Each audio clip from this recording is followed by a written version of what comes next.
Hey everyone, this is Kingsley Obog with your host of Disability Chronicles coming at you with another show. This week I'm doing something special in collaboration with a good friend of mine, Ralph Williams. We're actually working on a project on racism in the United States. Because, as all of you know, the last 4 years we've dealt with a lot of situations, and racial tension has come to the forefront in politics and in society.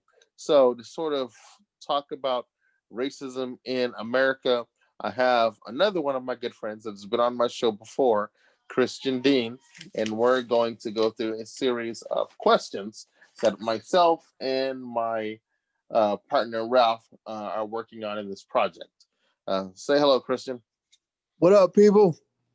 All right. Thank you again for being on my show. It's always a pleasure to have you on here as many times as I can. Thank you again. To get right into it, I definitely want to get through these questions and just so everybody has an idea. So each question is probably going to be about 15 to 20 minutes because I want to make sure that we have enough time for my guest Christian to really elaborate and we don't run out of time here. So we'll go ahead and get started. And some of these questions I may ask or I may not. But the first question, because we had started before, was the civil rights movement. Now I know that neither me or you was born around that time, but we've read books and we've seen documentaries on it.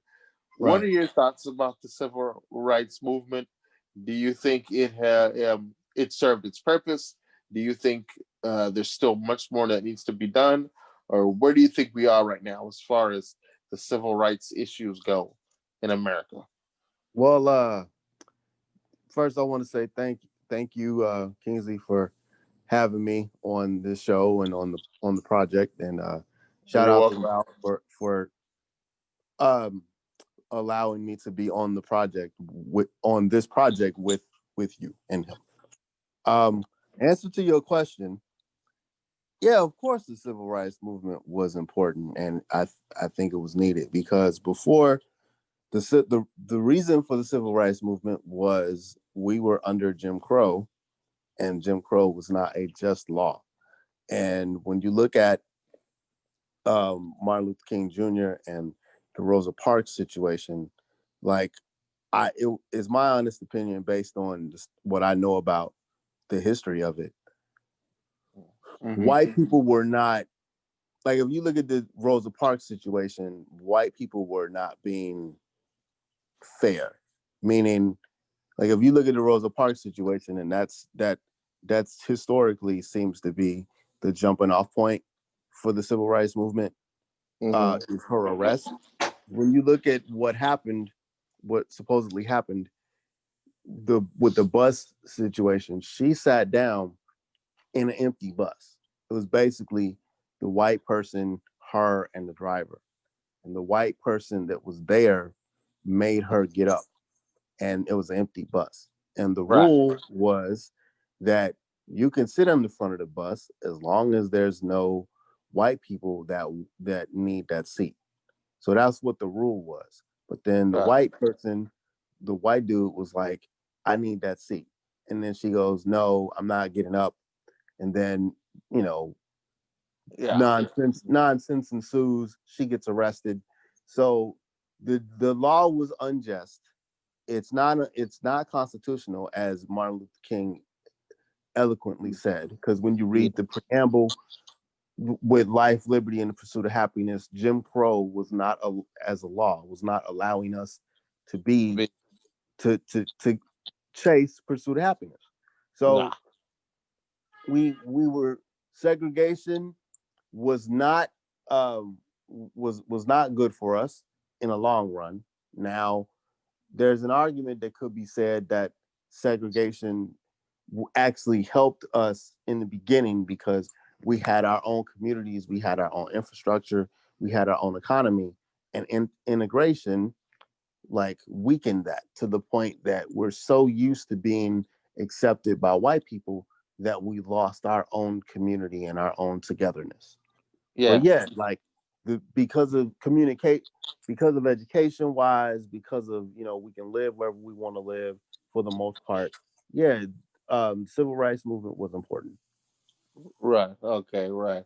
Yeah, I sort of feel like it was I understand the purpose of it at that time, but I feel like we've sort of like lost our way as we became integrated. I feel like there was an interdependency that has happened within the not only the black community but in the but in other communities of color, where we're not really able to really reach our full potential because we're intermingling. Well, I know that makes sense. you gotta look at it as, okay. There's always been two sides of the coin.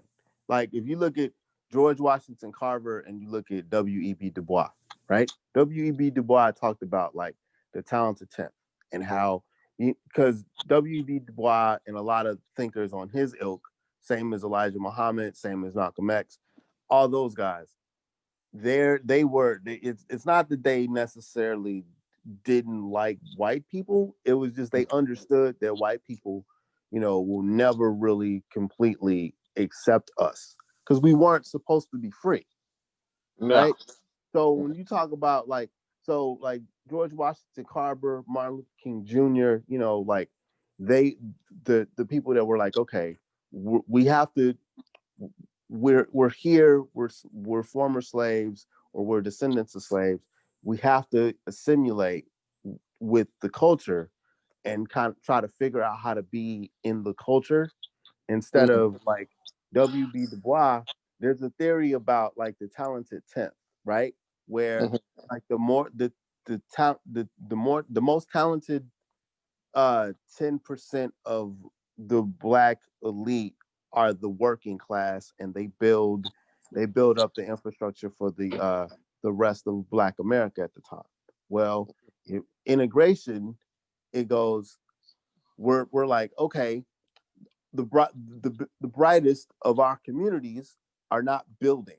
The brightest of our communities, because of integration, they're working under white people, for lack of a better word. Because think about it, like where's our black Amazon? Like, Mm-hmm. you know what I'm saying? Like Right. where's where's our black Apple? Where, like, our best and brightest work for Amazon, work for Yeah. Apple, work for whatever company. Yeah. So For someone else. whereas before, when we were when before integration and before the civil rights movement, and we won the civil rights movement because of the Mm-hmm. Civil Rights Act, all the brightest was, working for us. You know what I'm saying? Right. Like what people don't understand about the bus boycott, and I didn't even understand it until I dove deep in it. Like we had our own transportation companies. Black people had their own bus companies. Mm-hmm. But we wanted to, and I understand, there were some companies that were like, hey, there were some companies that white people, we only dealt with white companies, so we wanted the white companies to value us. But I, again, didn't know until I took a deep dive into some stuff, that there were black transportation companies back then, and once integration happened, they lost money and they had to Wow. fold. So yeah, like, and now we're seeing now kind of like a de facto segregation, a de facto Jim Crow type of situation with Mm-hmm. uh with law enforcement, and how law enforcement is treating black and brown populations. Going back to what you're saying about we lost our way, Mm-hmm. like the Starbucks situation that happened a couple of years, like a year or so in Philly, like, we're mad at Starbucks. Everybody's mad at Starbucks. My whole thing is, if you're a black person, why does Starbucks get your money? But see, we're so far away from being segregated and having our own neighborhoods, the good part of segregation, that we don't even understand that, hey, we can build our own infrastructure. And as far as like a business class, like we can have our own business class again. Right. Right. And we're gonna but several of my questions lead into that, which we're definitely going to get into that. So yeah, definitely. So thank you for that. Moving right along here to next question is because I want to make sure we get into all of them.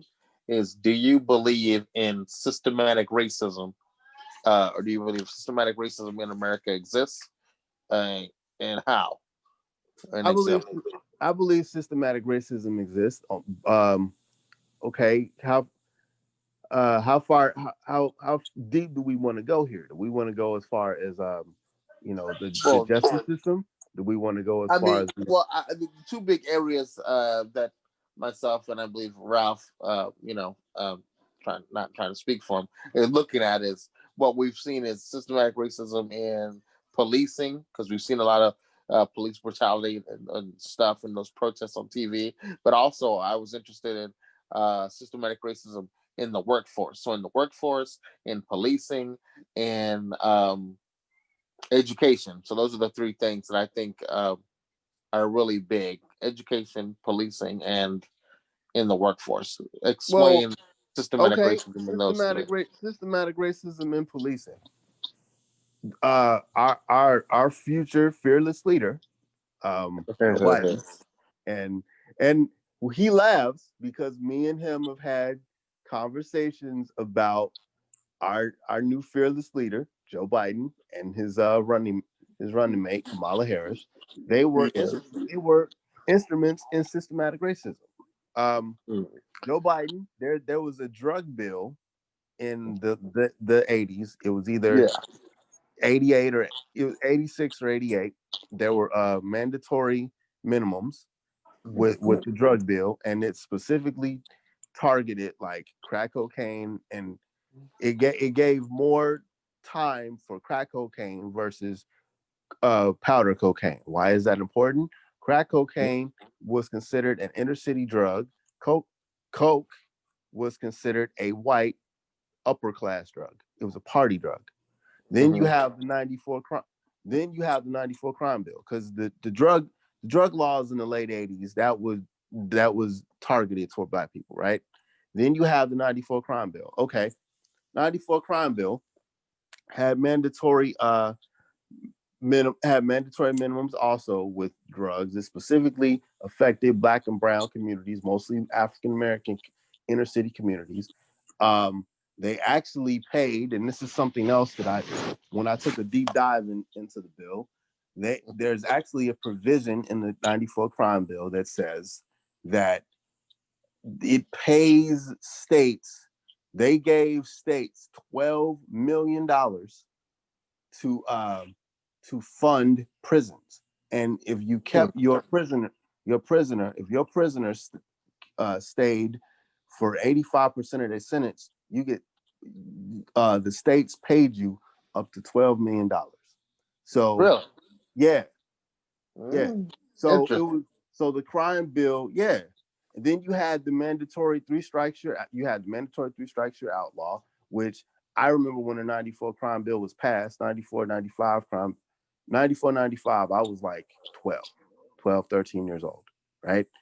And I remember even before, like in 93, even before it was passed, when they were talking about passing the bill, they were saying that, that they were using that as a scare tactic for Mhm. kids that were on the wrong side of the tracks, and they were using that to try to, if you get three strikes, you're going to be in jail for the rest of your life, even if it's a minor offense.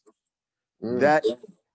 That law was specifically, and there were a lot of black.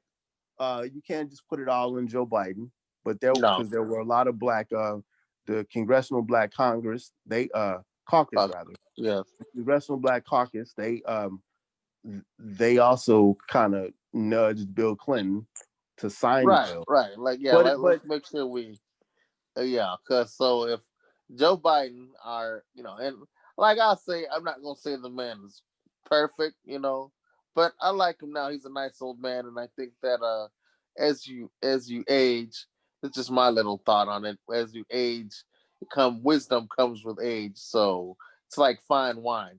You let it age, it's better. Joe Biden, he's aged. His wisdom I feel that he's maybe but he's maybe never. regrets. But here's the thing though, and this is side note. Mm-hmm. The issue that I have with Joe Biden and Kamala Harris, because Kamala Harris is another one that really didn't. There really isn't for black people, even though she's half Jamaican. As a prosecutor and as a district attorney and as an attorney general, she's made a point to lock up black men. She's made a point to lock up black women over truancy issues. She laughed about it and gloated about it.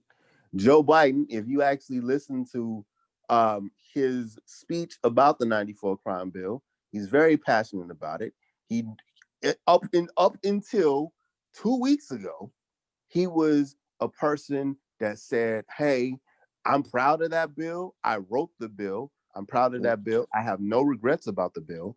Only until 2 weeks ago, or a little bit more than 2 weeks ago, because I think it was during like that town hall that he did Mm-hmm. in lieu of the second debate, when Yeah. when a young black man, I guess about 19 or something, pressed him on the issue. That's when he apologized about it. So for 40 plus years, um, your record has been. Oh, by the way, he also was against busing because he's from I think it was Boston or whatever. He's not from Boston, but Delaware. they were talking about uh um school buses or whatever. Yeah. And I saw the or video. you Yeah. you know what I'm saying? Yeah, I saw the video. He was against busing African Americans to white schools. You know what I'm saying? And it's like we if you look at that man's record, he has not been black centric, okay? But he's a Democrat, and black people vote overwhelmingly Democrat. Here's my issue: like, he did not win he did not win the nomination fair and square. He Okay, was all right. Hold up. We'll sign up. So that is his opinion, although the votes seem no no no to no no no no. Hear me out. yeah. I'm not talking about the actual. I'm not talking about the election because Okay. people voted to like once he became the nominee, it was like, oh, we just got to get Trump out, which I have my own issue with the fact that we just got to get Trump out. But when I say he didn't win I'm talking about the nominee. I'm talking about everything was set up for this man for them to be given for the parties that give him the nominee. Like, and then for black people to be like, we got to vote for this man just because we want the orange man out of there. It's like, do you understand that Joe Biden has put racist policies that affected black people? So yeah, like going back to the first part of your original question, when you look at the '94 crime bill, the drug laws in this country, the gun laws in this country, how the justice system like treats black defendants versus white defendants. You know what I'm saying? Like, yes, there's systematic racism in our justice system. There's systematic racism in the workforce. So, Because but what? So to be clear, what you're saying is, your thought processes is here. You're saying that systematic racism, as an example of that, you point to the 88 or 86 or the 94 or 95 cram bill as an example of the baked in systematic yeah, racism. Is that yeah, correct? and then if you look into that as policing, right? Mm-hmm. So that's been going on. The '94 it's 2020. It's about to be 2021. So Yep. so that bill specifically targets inner city communities, black and brown individuals, and they're looking for drugs. So all the stuff that we've been dealing with is just a continuation of what was going on in '94. Like, Right. it wasn't like police brutality isn't new. No. Remember Rodney King? Yep. I was That was young back then. that was what, 91, 92? 92. Yep. I remember All them watching the guys got video of off. it. All of them got off. Yeah. He got beat up by 4 cops. There was Yep. dash cam video of that. All of them got off. Got off. I'm not surprised. Like the George Zimmerman situation that happened. That happened. I'm not surprised he got off. Like you basically told America that Florida told America that it's okay for white people to do things to black people. Yeah. George It's okay. Zimmerman, was he white or was he Hispanic? He, his I think his father was Jewish. His mother was Peruvian. Oh, okay. Okay. So Right. yeah, Jewish people for the most part are like they go into the cover of whiteness. So yeah, Right. They go to that cover. like I'm not saying I'm there are black Jewish people, but most Jewish people that we when we think of Jewish people, we think of white Jewish people. Yes, he's white, and you Okay. told and you and he wasn't the only one. He wasn't the first person to kill a black person using the stand your ground law. This wasn't new. The Michael Brown situation, the bro, the Michael Brown Yeah. situation. I've seen white people, talk bad to a cop, fight a cop, don't want to get Yeah. shot. Right. But Exactly. when Mike Brown gets shot, they give this man no. They give this man no. He's 18 years old. They let him like lay in the street for 3 hours Out for yeah. before somebody comes in, Yeah. and Darren Ruth killed Dylan 9 Ruth. people. Dylan Nine Roof. people. 9 people. He killed 9 people, and they found him, and they took this man to Burger King because he was hungry. Yeah. Yeah. Now, Right. So if that doesn't tell me that systematic racism isn't real, we're just talking about how the cops deal with us. Like, yeah. come on, man. Like that's Yeah. That's yeah. Clearly something wrong with like that. like Clearly. do we really want and side note with the job thing real quick because I know we gotta continue. But Yeah. okay, I worked for a government agency. I'm tell you Mm-hmm. quickly. Worked for a government agency, and I have a bachelor's degree, have an associate's degree. When I came in to the government agencies will remain nameless on my part. I Can't say came the in. I same. came in there. The to be a, my trade is graphic design. This is Right. what I got my trade in. Okay, so when I came in there, I had 2 years of graphic design experience. I had interned for that same agency twice, so they knew my work. To be Right. a graphic designer in that agency, you needed 4 year you needed a 4 year degree and 2 years experience. I already had that when I walked in there as an intern. And Right.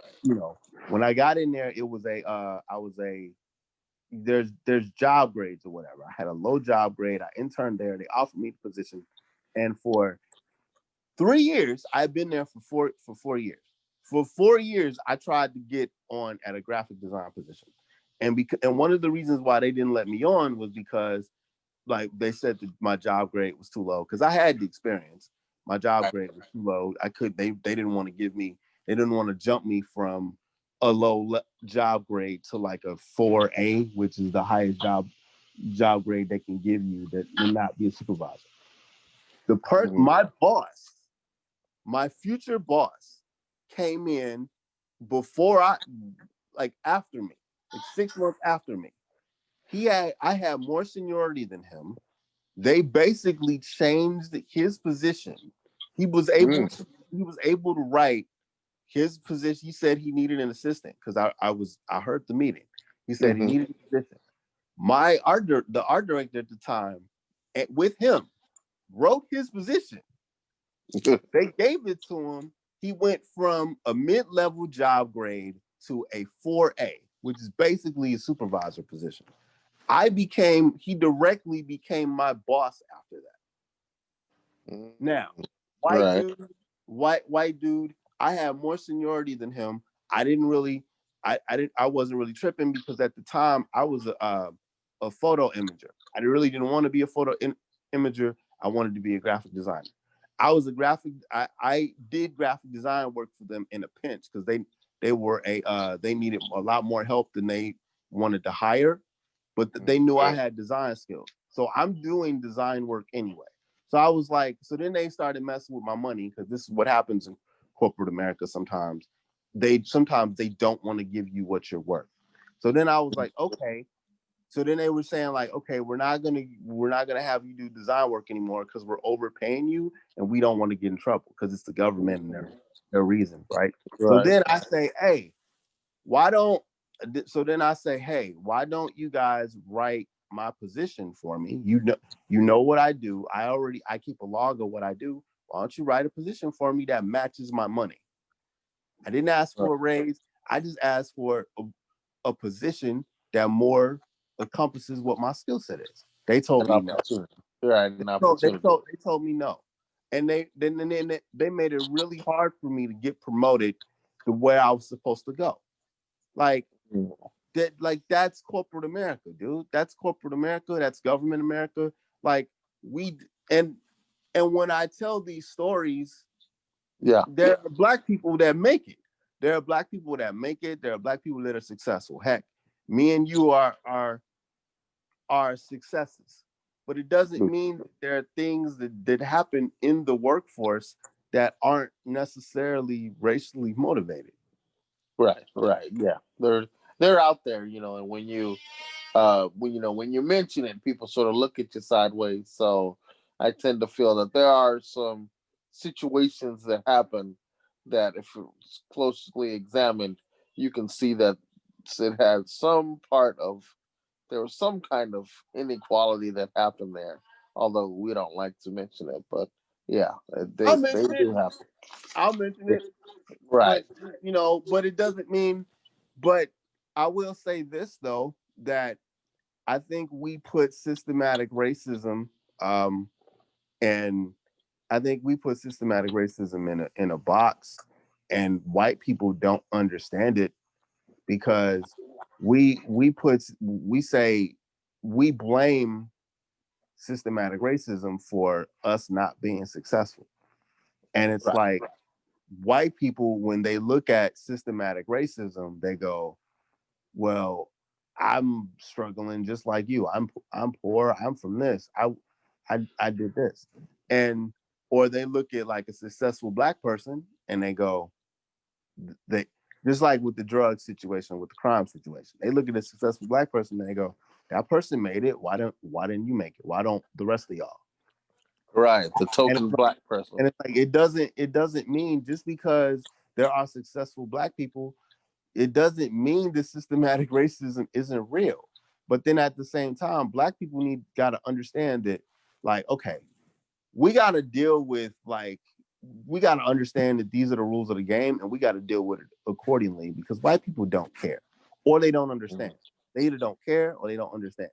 So it's like, Mm-hmm. okay, run around and complain about systematic racism, but ultimately, if they're basically telling you, okay, we don't care, then okay, we don't care. What are we gonna do now? Right. You gotta find out a way to, sort of, deal with it, work around it, or work through it, whatever you got to do.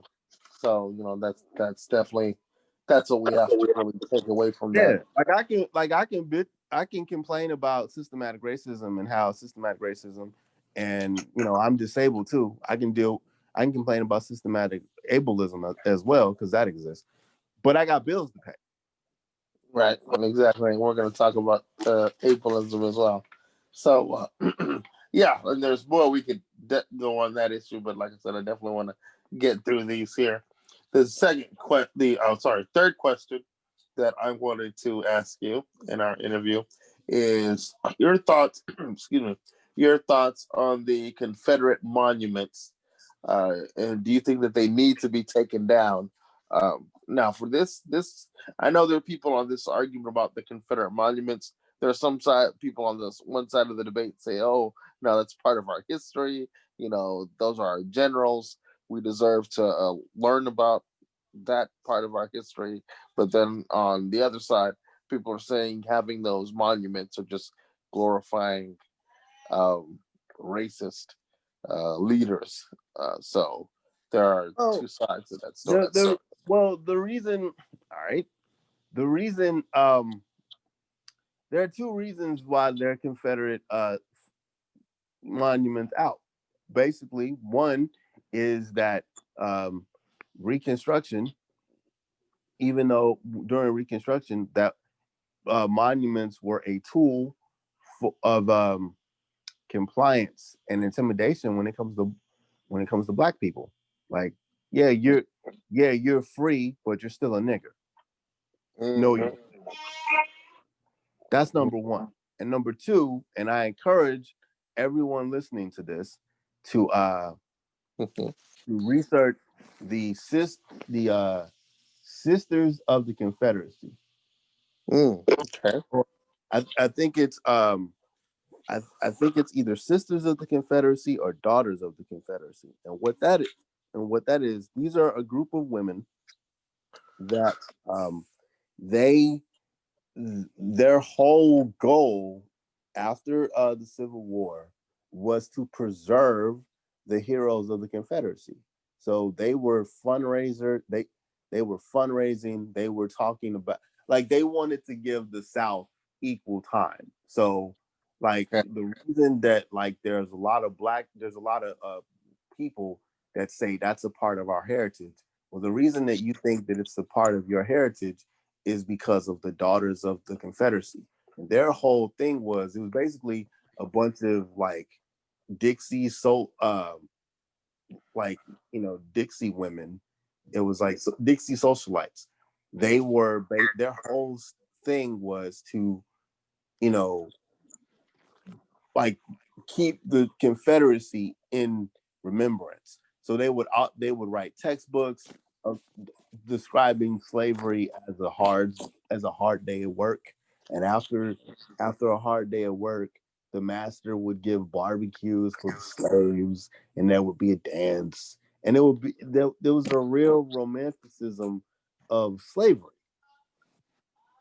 Mm-hmm. And the Mm-hmm. Confederate flag, the Confederate the reason why people think that they hold such the Confederate flag in such high esteem is because there's an argument that was saying that basically that slavery was a states' rights issue and it wasn't a federal issue. Mm. So they were fighting. So they were fighting for their right for their Southern way of life. That was the whole point of fighting the Civil War because they wanted to uphold the Southern way of life. The Southern way of life was our right to own black people. Mm-hmm. Mm. So yeah, they need to be taken down. And the people that say that the people that say that no, you're hiding history. A monument and a statue is to hold the whatever is being memorialized in reverence. Yeah, I had a feeling you were gonna say that. I was thinking that word. I was like, "Yep, I know he's gonna say that." Yes. Yeah. So do we really want to hold like? Let's be real. The the Confederacy, they're treason. Like all Confederate generals, every Confederate general were treasons. They were traitors. They committed treason. Mm. Like the Confederate flag is a treason flag. That's a rebel flag. They call it a rebel flag because they rebelled against the Union. Like, Right. come on. So can we stop? Like most people don't even understand. Like most people don't even understand why you think that the rebel flag and the Confederacy and all this stuff. Y'all don't even understand why you think that it's part of your heritage. It's part of your heritage because a group of old ladies that love slavery told you it was. Really. Right. Right. So I encourage people definitely get that book and read it. Like, nah, just research. There's books, there's videos. Just research the Daughters of the Confederacy. Right. Like That's all. it breaks it down better than I ever could. I'm like, Right. dang, bunch of old white ladies just decided to do this.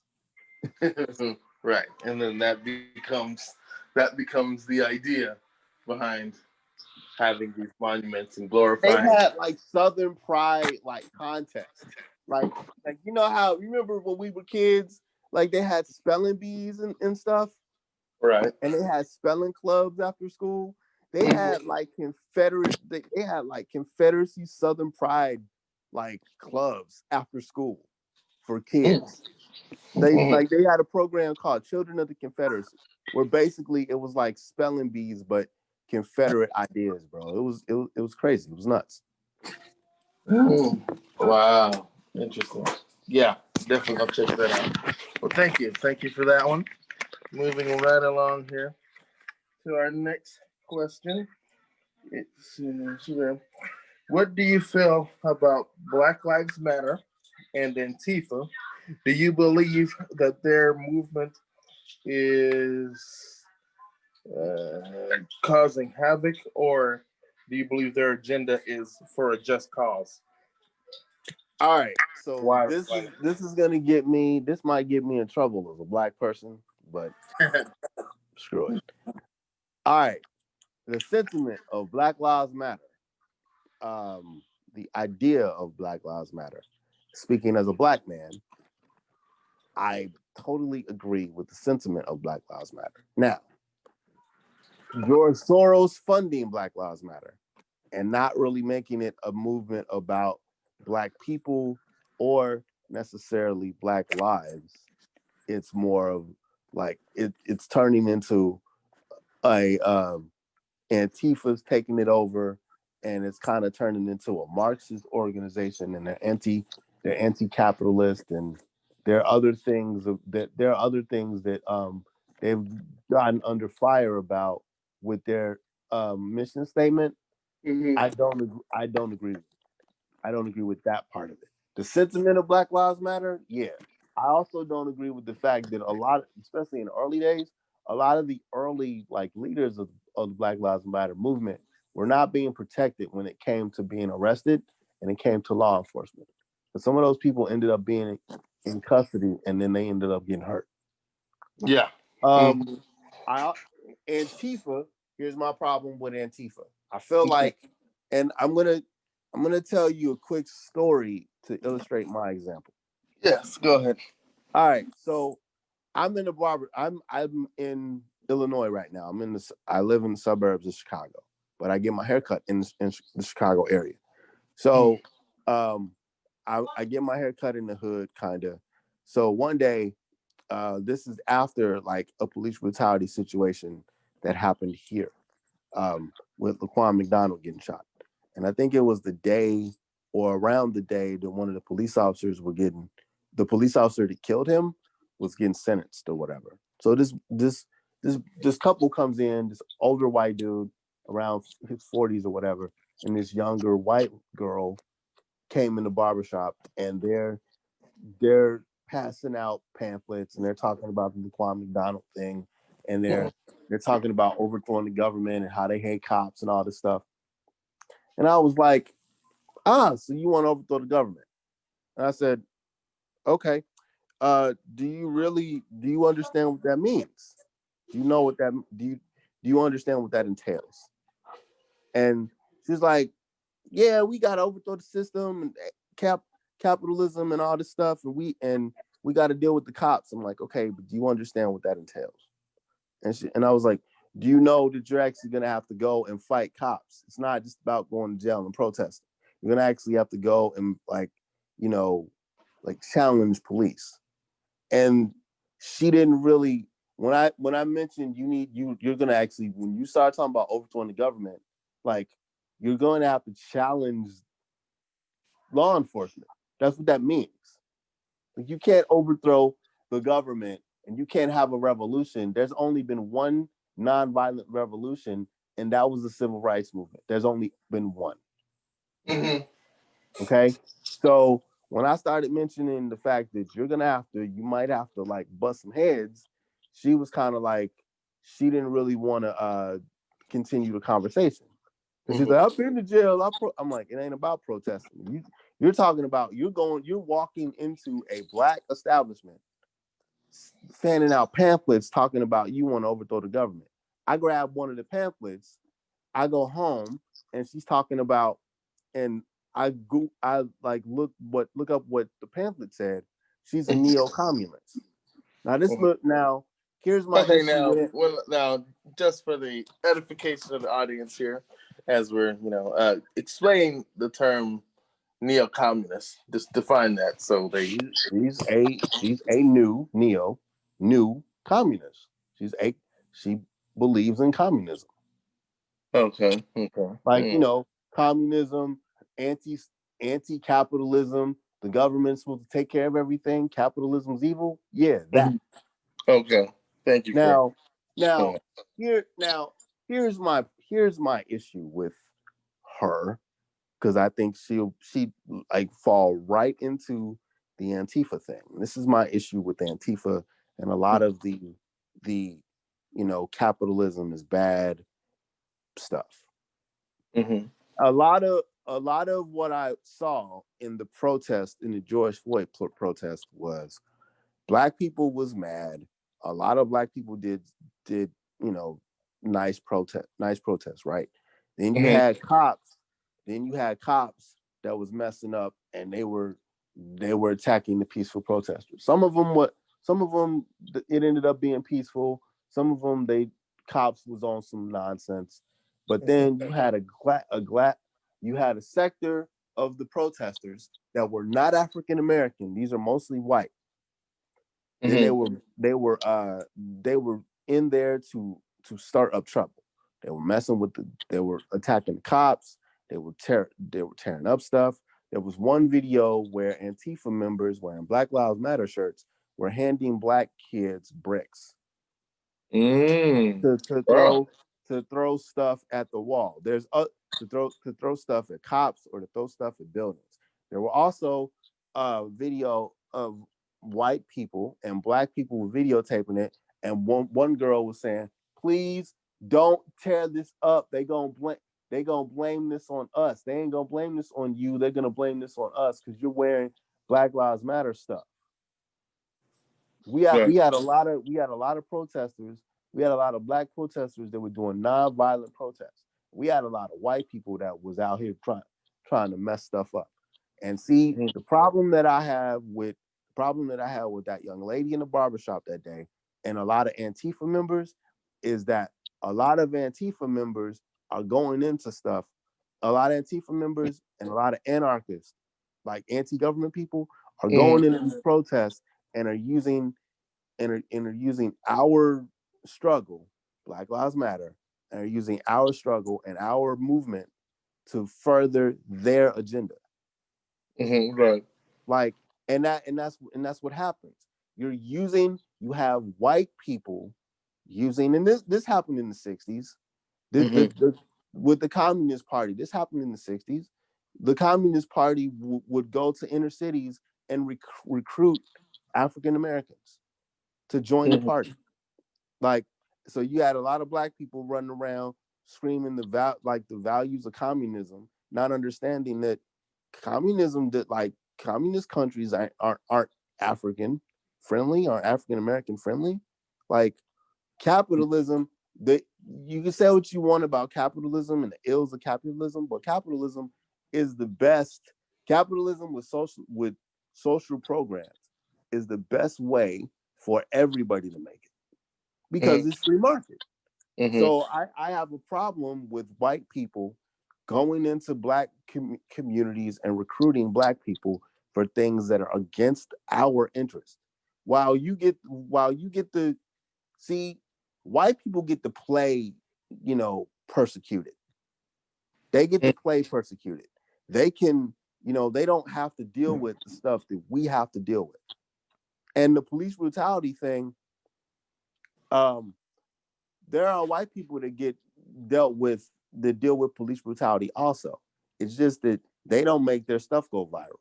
So instead of getting mad and or using our plight to mess stuff up, everybody should be on the same accord as far as Mm-hmm. police brutality goes. Okay. So Although we're. yeah, I don't I Black Lives Matter, I'm all for. Like the stuff that was going on in Ferguson after Mike Brown died, yeah, that all day.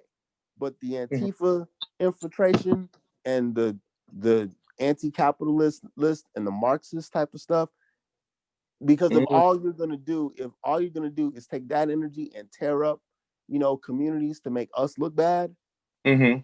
no, stay your ass home.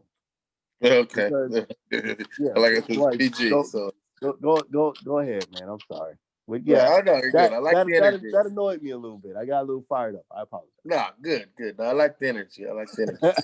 Yeah, yeah. And it's like I totally understand what you're saying about, as we're talking about the Black Lives Matter movement and Antifa. Because it's kind of weird because, I know their purpose is one thing, but then you see the way, I don't know if it's the media or if it's our perception, because with another example that I wanted to also, that ties into this with the, and I did Richard Brooks because I did a show on that. I did a show on that one.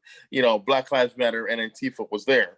Now that was a situation where Black Lives Matter was at that situation, and what happened there was Richard Brooks, unarmed black man, was shot again by police. Another black man shot by police because he was not really doing anything wrong. He was just sleeping in his car. One thing led to another. They tried to put him under arrest, tried to tase him, and the taser got taken away from one of the officers, and Richard Brooks was using it. And one thing led to another, and they ended up killing him. And then what ensued after he was killed, Richard Brooks, was the Wendy's was then set on fire. Now everybody was up in arms saying, "Oh, see, Black Lives Matter. They're not peaceful. They just set that Wendy's on fire, or Antifa did it," and everybody was going back and forth. But when you actually went back and looked at the videotape, it wasn't Black Lives. It wasn't a Black Lives Matter member, and it wasn't Antifa. It was the girlfriend of Rayshard Brooks, the black man that was killed by police, that set it on fire. But they made it seem like it was Black Lives Matter. So that's why, like as my guest Christian is saying, the sentiment is good, and some people are using the Black Lives Matter movement to further their own agenda. Because you got these anarchists, which we didn't mention here. There are anarchists that show up to these events with Black Lives Matter and Antifa just to mess stuff up and just to give them a bad name. So it's, that needs to be taken into account too. But that's just a side note there. So we definitely got to be cognizant of that. Thank you for that answer on the Black Lives Matter. So just to reiterate, you don't think that Black Lives Matter is a nuisance, or you don't think they cause havoc? You just think that they're people are piggybacking. I think people have taken advantage of the movement. Like Okay. this, I love this. Black Lives Matter. I'm a Right. black man. My life I'm a matters. teacher. You're a Right. black man. Your life matters. Our life Mm-hmm. matters. Okay. Like Yep. I should be able to. I've gotten pulled. Like I have a podcast. For those of you that don't know, I have a Mm-hmm. podcast. I have a YouTube show. The show is called Pushing While Black. The whole reason Yes. why the name of Pushing While Black exists is because I had a situation with a police officer in Texas while by myself on a business road while I'm going to work. Like Mm-hmm. I've gotten pulled over by police. I've had I've had gun I've had a gun drawn on on our mutual friend. Like Mm-hmm. I was there when a gun was drawn on him, and I had to like jump out the car and say, "I'm disabled." He was getting my walker out. Please don't shoot Mm-hmm. us. Like Right. I know white fear that cops have is a Mm-hmm. thing. And there were situations where me or my friend could have gotten killed by Right. police. You Like told. Yeah. you know what I'm saying? Like, and Right. we've spoken on this on I think one of the other shows Right. that we Yes, we did. have. Like, like I agree with the sentiment. I just don't like how, and I'm not saying that only white people riot in certain situations. I'm not down with rioting at all. I understand it because sometimes like downtrodden people, they don't know what else to do but mess up their own communities. Like Martin Luther King talked about, I don't agree with rioting, but rioting is the language, but The to unjust riot of is the unheard. language of the unheard. Yeah, Unheard. Yeah. that, Mm-hmm. but when you see white people who are not from the community coming down and you just want to mess stuff up and fight cops and do a bunch of, okay, you get to go home. Right. you get to go home, just like the people that want to be anti-capitalist. You white, you get to go home. You get to deal with you get to go home in your little suburban area, and you get to read books, and you get to go to rallies and stuff. And this is cool for you while you're in your 20s and young. Mm-hmm. Okay? Like we in these communities that you get to go and you get to do urban tourism with. Well, Like, you know what I'm okay. saying? Like no, like I don't like people that take our movements and use them for their own gain. Like, I'm not a communist. I'm a Right. capitalist. Okay? Right. Like, I know the ills of communism. Like, no, Right. I'll Yeah. deal with the ills of capitalism. Like, I'm not an anarchist. Like, Right. like no, don't fight cops and then leave. You're fighting Mhm. cops and then you leave. But then when I Right. tell you to, hey man, you're actually gonna, when somebody actually like comes with you and say, hey man, we gonna actually you actually gonna have to overthrow some stuff. Like, it's not just a lecture. You're gonna have to do it. Mm-hmm. Yep. Like, then it's like when I tell them, okay, you're actually gonna have to take up arms, like, and do work. They don't want to do that, but that's fun to read about. It's fun to read about. It's fun to tear up some stuff and bust some windows and steal. But Mhm. it's just like, rioting is fun for people. But if you're actually talking about like revolution for real, don't nobody want to revolutionize for real. Because No. that would mean that you're gonna have to get hurt and you're gonna have to go to jail, or you're Yeah. gonna have to die. Ain't nobody Right. gonna nobody wants to do that. Nope. No. Exactly. Nobody wants to do that. Nobody wants to do the dirty, dirty work. They just want to Nobody play like that. but we all want to go, in our college t-shirts, like, or in our college sweatshirts, and we want to protest. And then when we get the handcuffs put on us, then we want to cry because, oh, I'm in jail. Like, why are you protesting then? If you don't understand that protesting and being an activist could mean you might go to jail, then get out the way. And I feel like a Mm. lot of people I feel like a lot of people and a lot of white people think that this is fun, and they don't really understand that there's work to be done, or they think messing up a auto zone is awesome, or a gas station is awesome, and Right. and, and spraying "fuck the police," sorry, is with spray paint, and giving, and rolling a bag of bricks in, like, they think that's cool, and you guys get to go home in your little suburban neighborhoods and live your life afterwards. Right. Exactly. Meanwhile, people can't go. Meanwhile, like, old ladies can't go to the grocery store and get their medicine. Like, no, Right. that's Because not. they're scared to go outside. Yeah, they no because they can't get their medicine because they messed up the grocery store. Like, rioting isn't Yeah. Yeah. rioting isn't cool. That Antifa stuff isn't cool. You black and white people, you going up and you messing up communities because you think that it's cool to do. Like, nah, we live here. While you get to go home. Yeah. Exactly. So we're the ones that are a step with having to clean up the mess. So Right. thank you for that answer. Moving right along here. Thank you for that. Next question I wanted to ask you. This has to do with a different topic, kneeling. Do you agree with kneeling during sports events? Why or why not? Do you Yes. think that both can be done? You can kneel and still respect the flag at the same time? Go ahead. You Yeah, said yes. because kneeling had nothing to do with the flag. Kneeling had nothing to do with disrespecting anything. A military member told Colin Kaepernick, because remember now, Colin Kaepernick started this whole thing. Nate Mm-hmm. Boyer, special teams football member, and I think he was a teammate of Colin Kaepernick. Because remember, Colin Kaepernick was just going to sit down; he wasn't going to stand. All right. So Nate Boyer was like, "Hey, um, what? Don't don't sit still. Why don't you kneel? Because in the military, that is a sign of respect." or honor. Right. When a fall, I think it has something to do with like a fallen soldier or whatever. So Mm-hmm. that's a sign of respect when you kneel. Mm-hmm. So Mm-hmm. a military member told him that, and Colin Kaepernick, when they interviewed him on the subject, once they found out that he was doing it, he clearly explained that one, he has family in the military, and two, why he was doing what he was doing. Mm-hmm. Like he explained that there are people getting killed, and the killers are getting paid death duty. They're getting Mm-hmm. paid vacation, and Right. there are people dying because of racism. He explained it perfectly.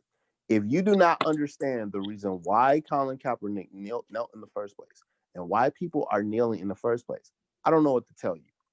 And Right. if you don't understand that a military member who is white, by the way, told him that kneeling is acceptable, I don't know what to tell you. This is easily Googled. Right.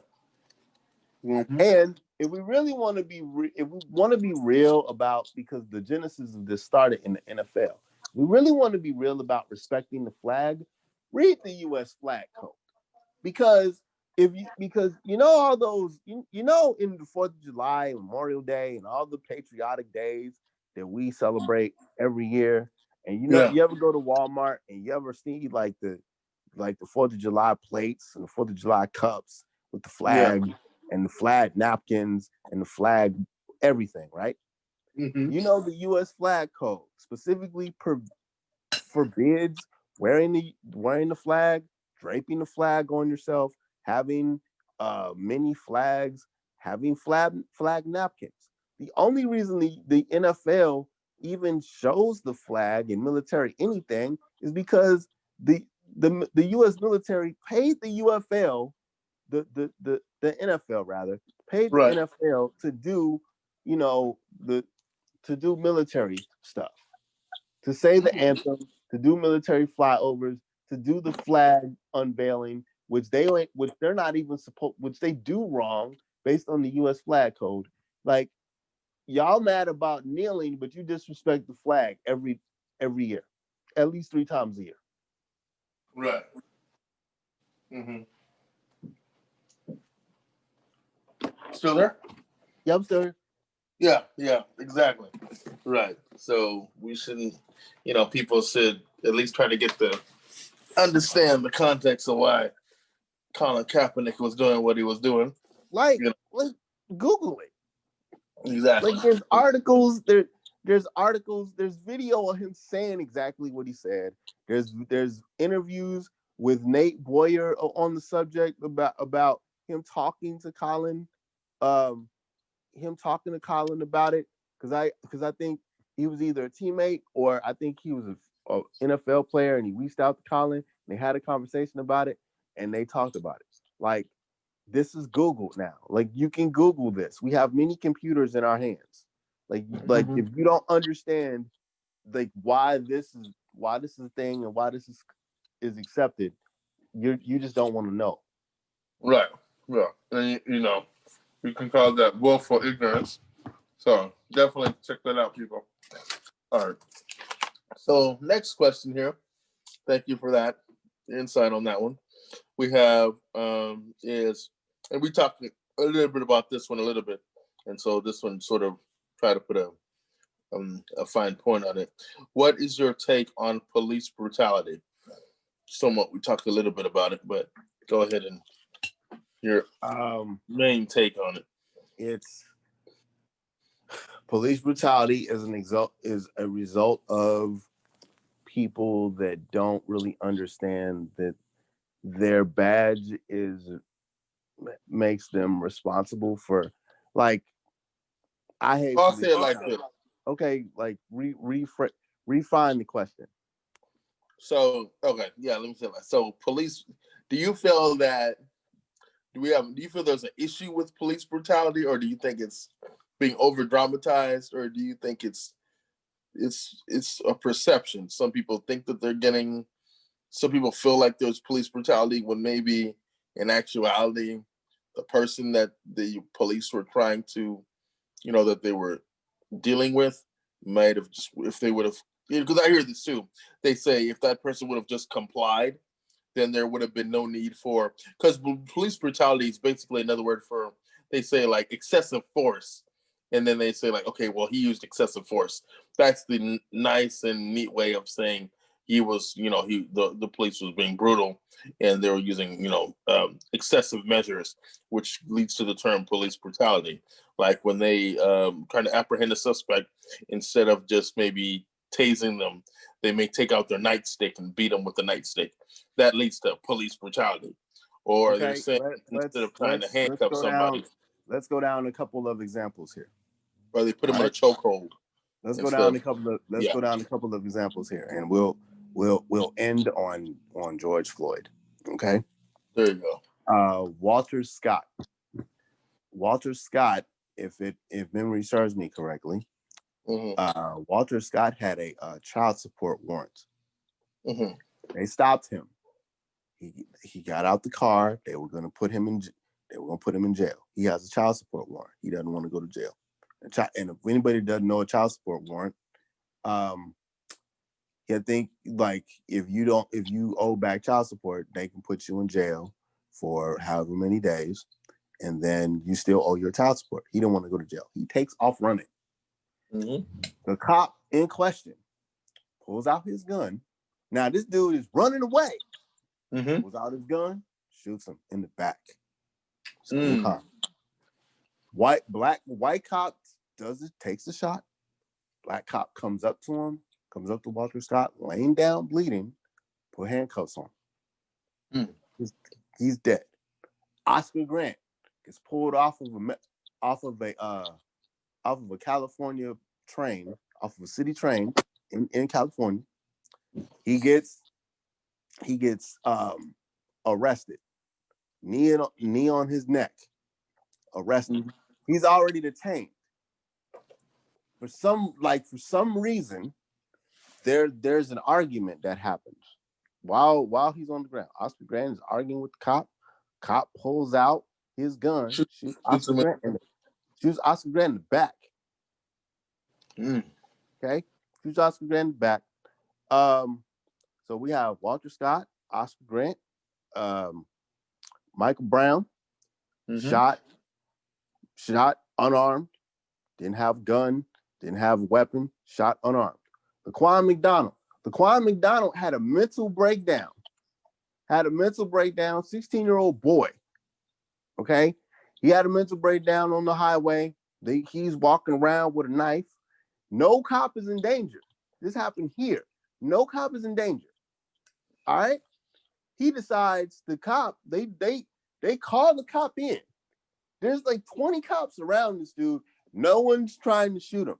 A cop hears the situation, comes in, and decides to shoot the guy 16 times. 16-year-old boy had a knife. No gun, no nothing. Nobody was threatened.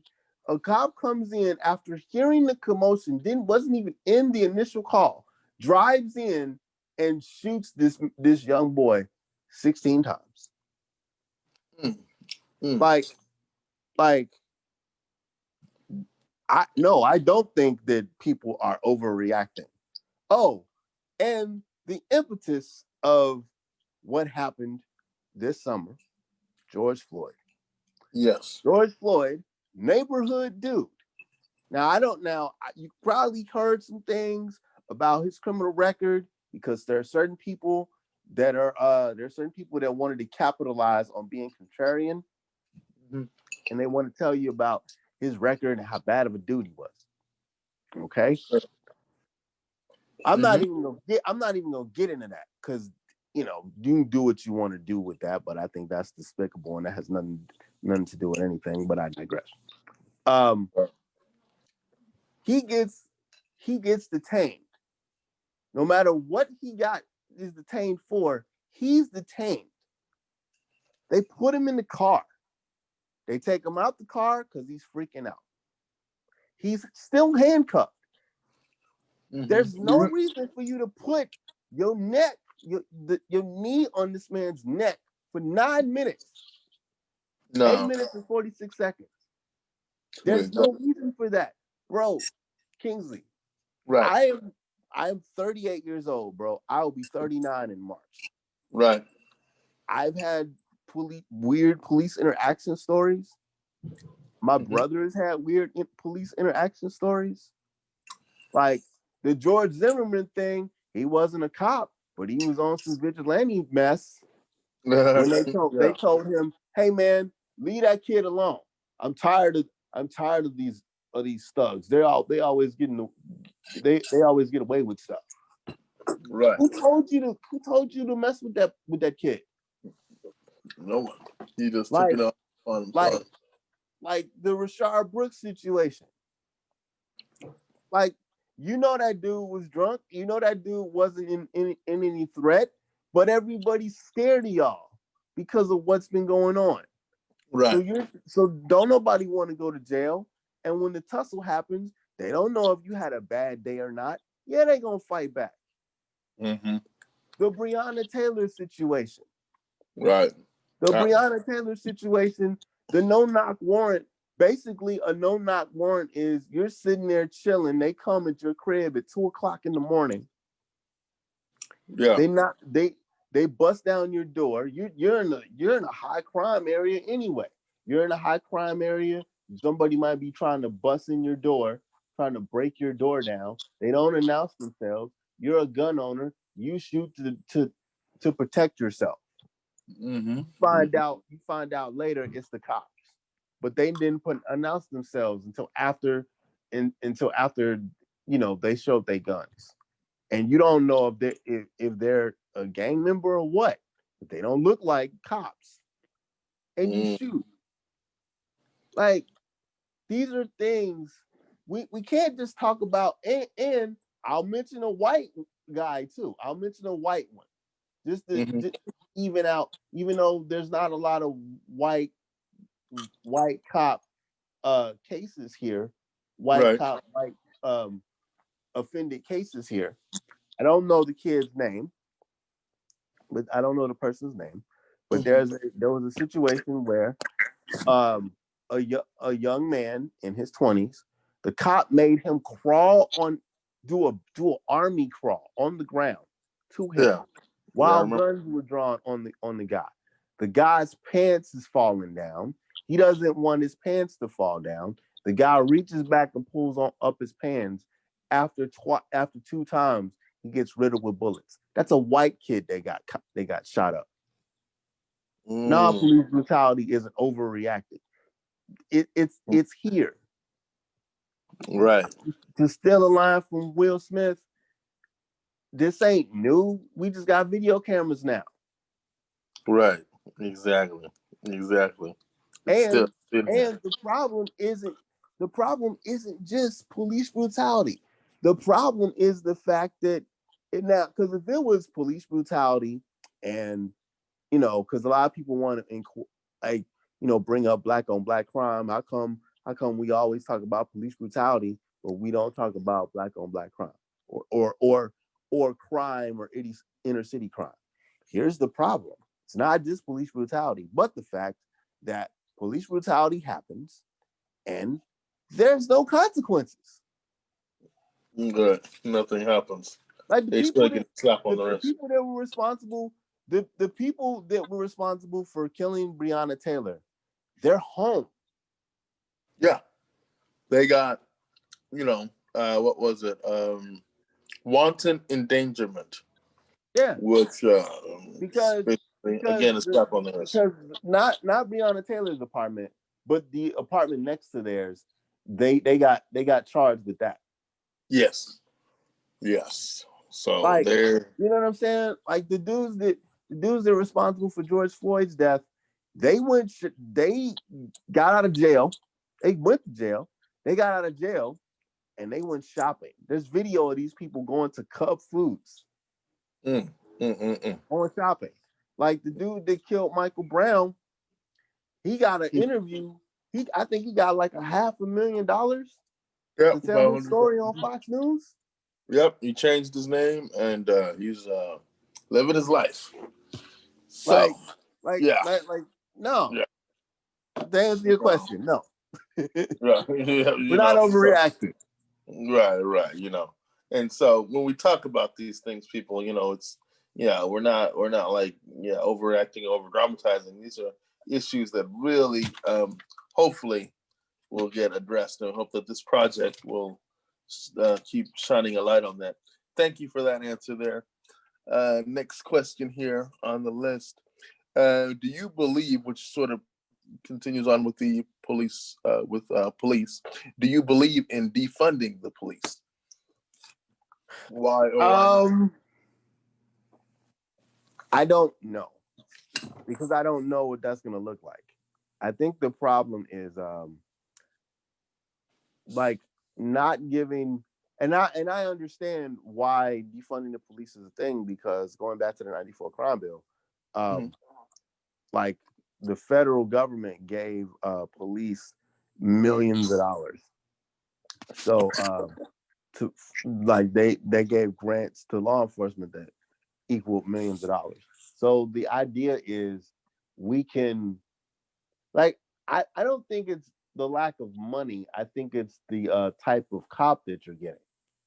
Mm-hmm. Like policing isn't the problem. Bad policing is the problem. Like if you're defunding the police and you're shrinking down, now if defunding the police means that we're only going to focus on that the budgets are going to be so small that you're only going to hire people that live in the community or close to the community, and that way community policing will get will make everybody will make the police in the neighborhood know people, then yeah, I understand the argument. But if we're just talking about uh taking money away from police departments without addressing the problem that a lot of these cops shouldn't be cops. Well, there needs to be Like better. then we're gonna have a bunch of small, Ferguson had a small police department, but half of the police officers had issues with police brutality and police misconduct in regards to racist stuff. Right, and the police department in Ferguson did not mirror their community that they served, meaning they Right. were more. Right. If we're gonna Yeah. defund the police, but then you're gonna put a bunch of white dudes that don't live in the community, and they just there to get a check. Like, what are we really talking about? Yeah, so I think defund, taking some of that money uh, out of the police budget and redirecting it towards, yes, community policing and really getting to know those people that they serve in the community, I think may be a good fit, but just my suggestion. So yeah, definitely. So you're saying, are you kind of, it sounds like what you're saying, Christian, is are you like ambiguous about defunding, or you're like, you maybe so? I want to see what that looks like, because Yeah. people are just talking about taking money away, and my problem is, one, if you listen to a lot of people a lot of people that are in, not necessarily law enforcement, but are in like military, because military people have been taught. Like a I listened to a podcast about this, and there's one they mentioned police brutality came up on the podcast, right? And basically the guy, he he was a army dude, and he was talking about how in Iraq, when you're over there in Iraq, they kind of tell you to kind of be cool with the natives and kind of show the native people, because all they know about America is the stuff that insurgents tell them. So it's like when we go there, you kind of gotta be you kind of gotta play both sides of your hand. You gotta be careful with some of the natives, because some of the natives are insurgents and they end up they Mm-hmm. end up setting stuff up. But you also kind of show a decent hand, because you want the natives to kind of trust you so you can get information from it. Mm-hmm. So it's Right. like they kind of have to know the people that they patrol around. And Right. and a lot of and he was saying that we got to go through a whole bunch of training when it comes to that, because even though it's in war, we got to make sure that the natives think that we're nice. Right. It's like Exactly. a lot of police officers don't get civilian training at all. They get like the academy stuff, but they don't really get how to deal with people. So if you're taking less money away from police, and that if that means less training, and you're still hiring jerks of humans, then Mm-hmm. it doesn't solve the problem. No, it doesn't. You got to get better quality people. I totally agree. Totally agree. Thank you for that answer, Christian. Moving right along here. Thank you.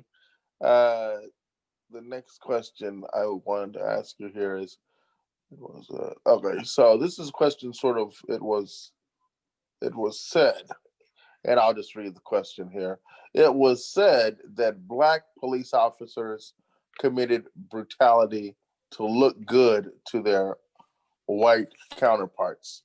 Do you agree with that? Like black police officers just being a little bit more aggressive towards the suspects just to, you know, prove to their white counterparts that they're not, especially like if a black police officer is arresting a African American individual or a Hispanic individual, they may be a little bit more rough than they would be just to prove that they're not being partial. Do you agree with that? I don't think it has anything to do with looking good in front of white people. I just think that, I just think that black cops are just as bad as white cops. Not, and this is gonna sound bad, but people are people. And if you got a bad police officer, black or white, like a lot of that stuff happens together. And there are certain things that in policing is just understood. Like, I'll give you another example. The Freddie Gray situation. You remember the thing that happened in Baltimore a few years ago, where Freddie Gray gets arrested. They throw him in the back of the paddy wagon, and they do what's called a rough ride, where they go down a specific road in Baltimore, and it's bumpy as hell. And he bounces up and down the thing. He bounces up and down the paddy wagon, and he's flying all in the paddy wagon, and they break his neck. Yep. I remember that. There were three. There like he flew up on top of the paddy wagon and fell down and broke his neck. Yeah. And he died a few days later. Right. 3 white cops and 3 black cops. There was 6 police officers charged in that. 3 were black, 3 were white. That has nothing to I don't think that has anything to do with looking good in front of white people. I just think that that's what they do. Okay, so you don't think that I black think officers? I think it's institution. I think like there are a lot of black people in this is just in general, man. Like a lot of people don't want to mess up their money. So yeah, you're not. I don't think it's because I want to look good in front of Johnny.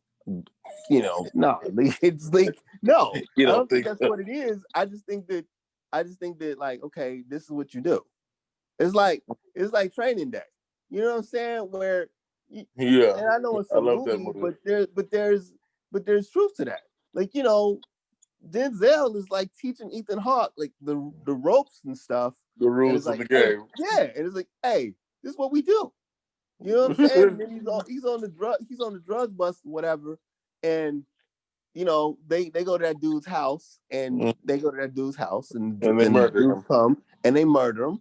And the idea was, hey man, like we all split the money. We all split his money, and Denzel gets his share, and everybody else gets the share. And dude is like, Denzel is telling him, hey man, what you need? Don't you need anything? And the Ethan Hawke's character is like, no man, I can't take that money. That's dirty money. It's like, no, this is what we do. Right, yeah, right. So we Like do. it ain't got nothing to do with black or white. This is what they do. Yeah. That's That's the just how game. they. Yeah, That's the game. That's how they, what I'm that's saying? how they Like, operate. yeah, like there's a story in California where they have white supremacist headhunting groups in the LAPD that are like white and Mexican. Like they're white and Mexican, but they have like they have headhunter groups where they like arrest, black defendants, and they have like bounties and shit. This, sorry, this, this is that's what that's what the game is. So that's just what it is. So when I see black cops do stuff, like, yeah, that's what they are. Right. Like Exactly. it had nothing to do with like I'm going to impress Johnny, the white guys on the force. No, like No. most black cops that aren't cool, they aren't cool because they aren't cool. Right. Because that's just the way their personality is. That makes sense. Makes sense. Right. Right. Thank you. Thank you for that answer. Appreciate it. So, and I think another question that sort of goes into that. Oh, this is one I helped come up with myself. Um, is do you know the origins? The origin was to do you know the origins of police? How police came about? Why was the police force created? Do you know where it came from? Why they were created, and what they were created to do? They were created. They were slave catchers. Mm-hmm. There's no police were slave catchers. They were They were specifically because we were thought of as property. Yeah. So when we ran, like they were specifically brought. They was created specifically to get us in to bring us back to the plantation. Right. Right. So they got their guns and their badges. So that all came about just catch some slaves and bring them back to the plantation, which is definitely so kind of makes you think like, wow, people possibly serve and protect. They're just really created just to catch black Afro Americans. So something to think about. Thank you. Glad you know your history. Awesome. Glad you know. You threw that in there just for your own. Yeah. I like that was a question I like. I definitely was. I wanted to put that in there just so people know. Like, we're the police didn't just materialize out of nothing. They were created specifically for that to catch Afro Americans. So I'm glad we know how it started, people. I'm glad we know because a lot of people may not know. So that's good. So I'm glad we are able to get that in there. And can I just say something real quick? I mean, do you have another policing question?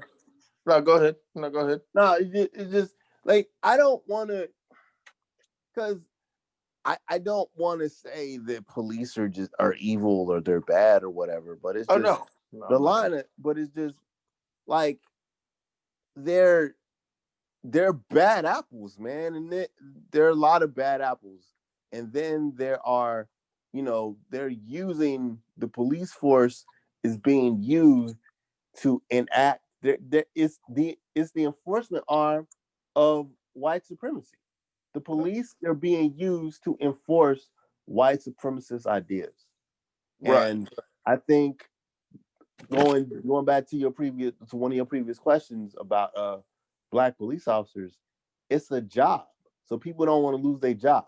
The blue wall of protection is they don't want to lose their gig. Right. Exactly. And speaking of the blue wall, because I was thinking about that, we're like on the same wavelength. There was remember what was his name? The guy in California. His name escapes me now. Help me remember. He was a black police officer in California. He was with his partner when they were doing an arrest. It was a female. I know who you're talking about. I think his name is Chris Haynes or something. The dude that went on the rampage. Right. Yeah.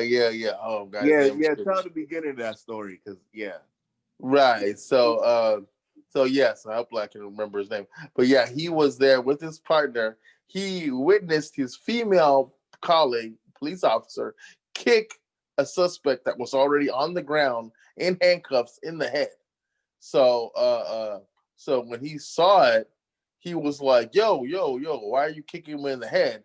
So he went. This black police officer in California. This was like several years ago. He went and reported it to his superiors, followed the chain of command, and then went through all the rigmarole because he found that kicking a detained suspect in the head is uncalled for.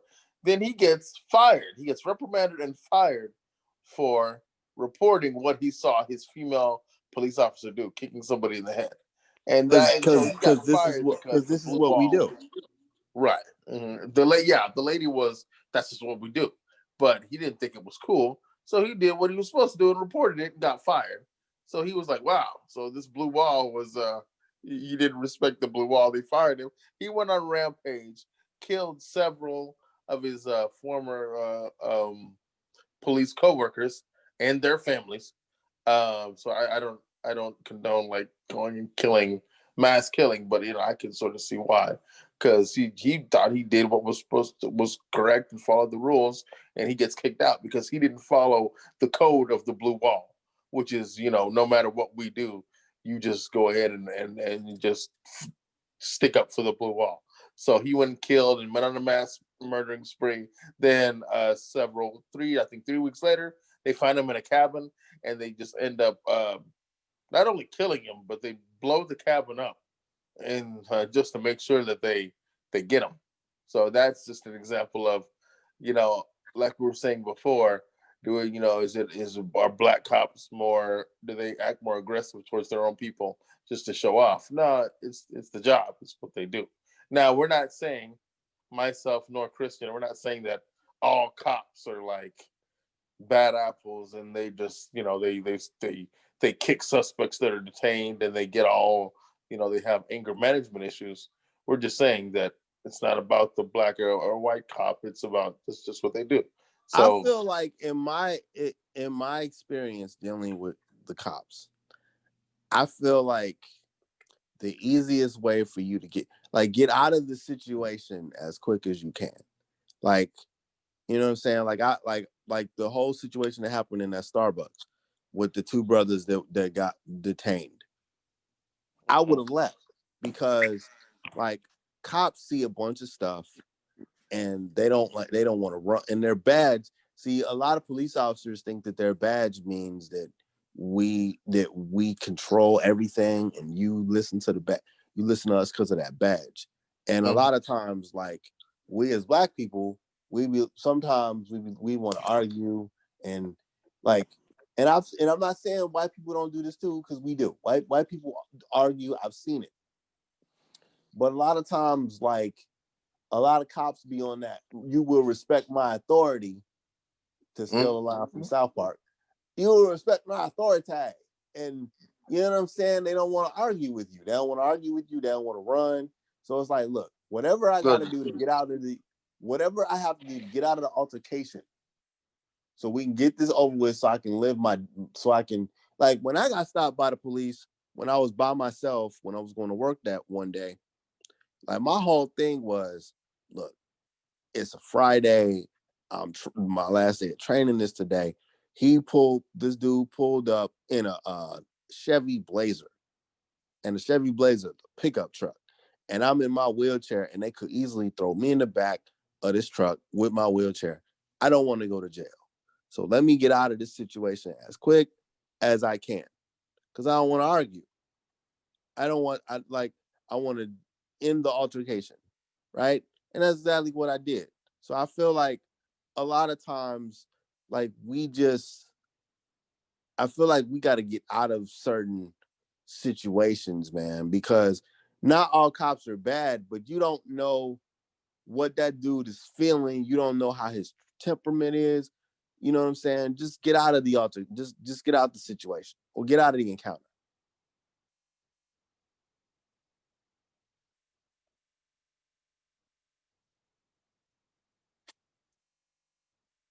Hello?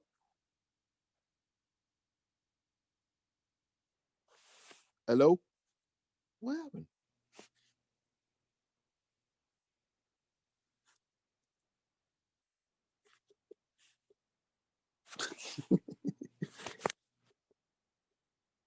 Uh, uh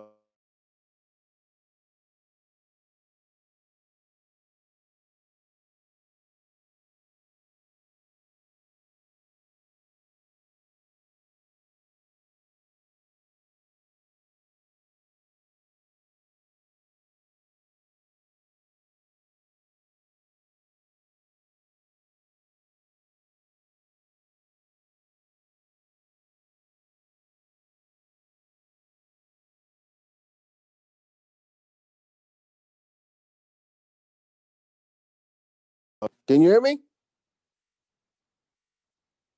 Hello? Swap. Wait. What happened? Okay. Swap.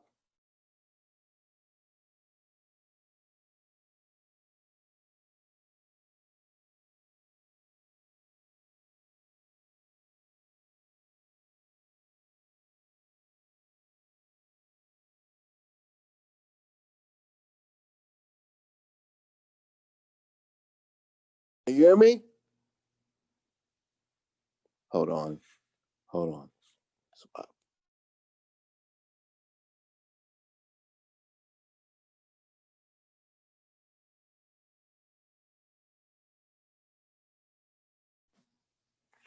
Kingsley.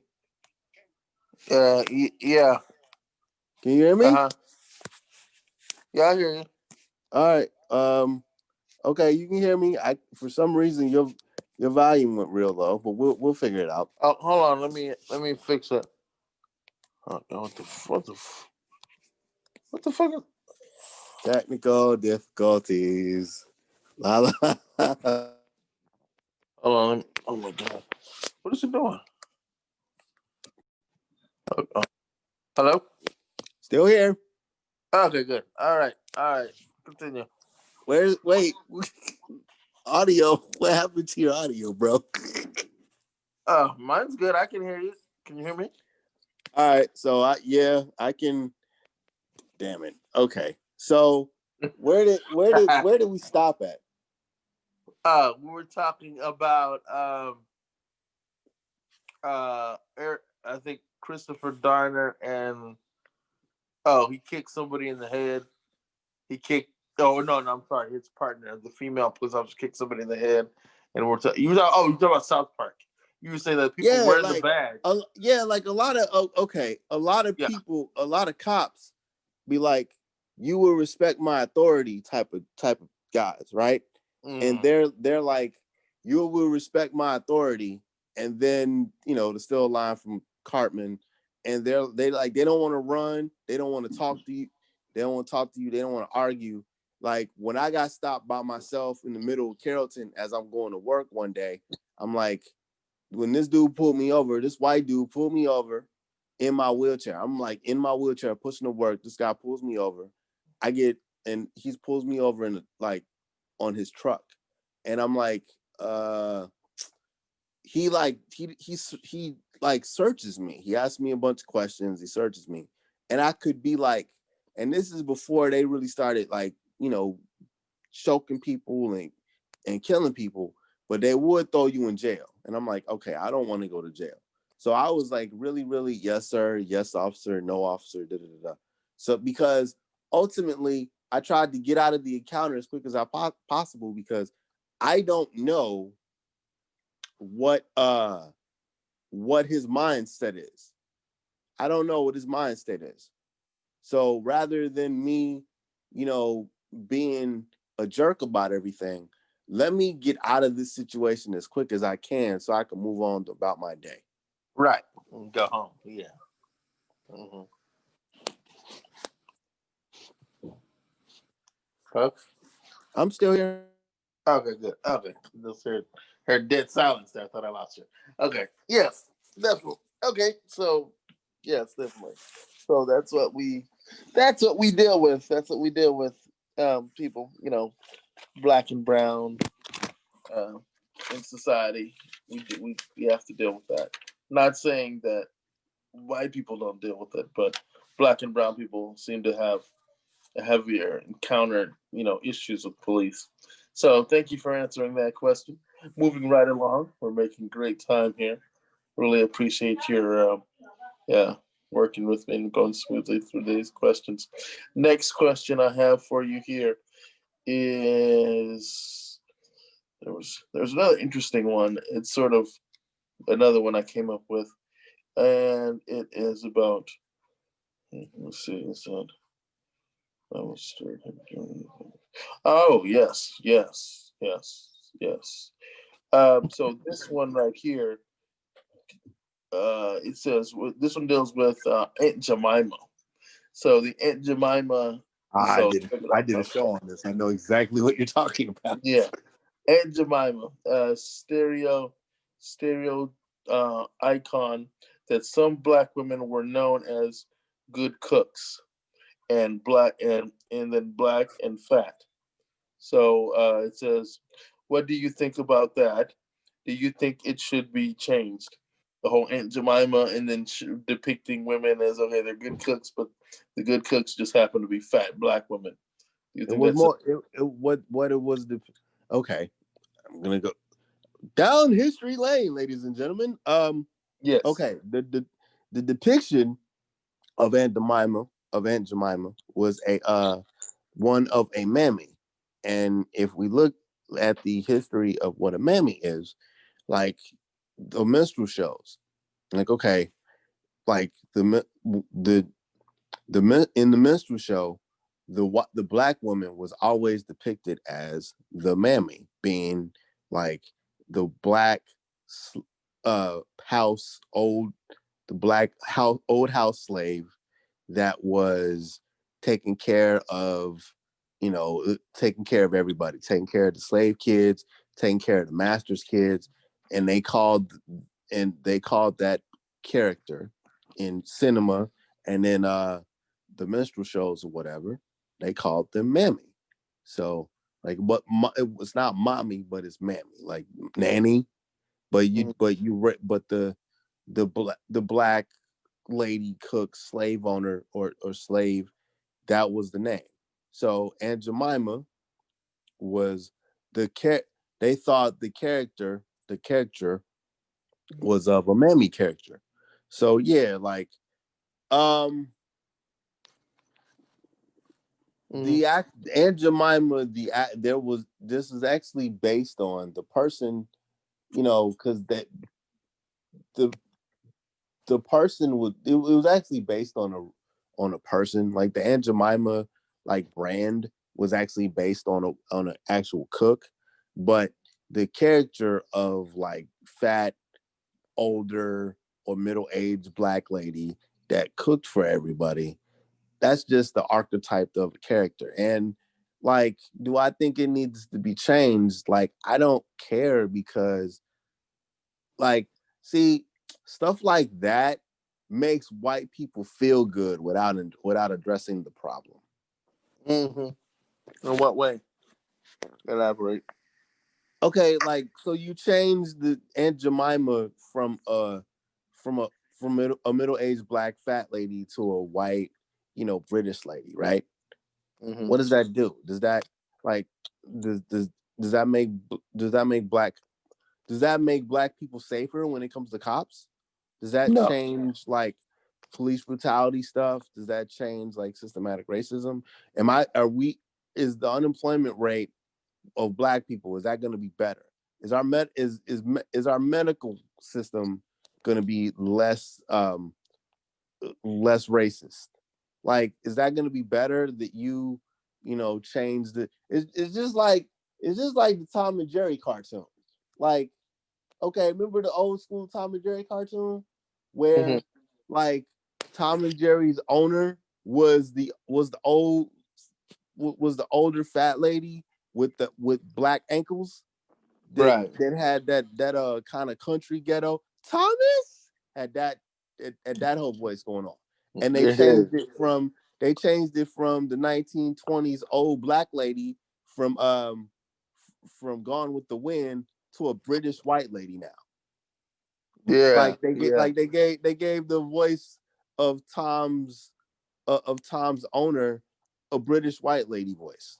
Like, Yeah. What does that do? does that change anything? No. No. No. Doesn't fix the problem. Not at all. Not at all. I tend to agree there. So that doesn't but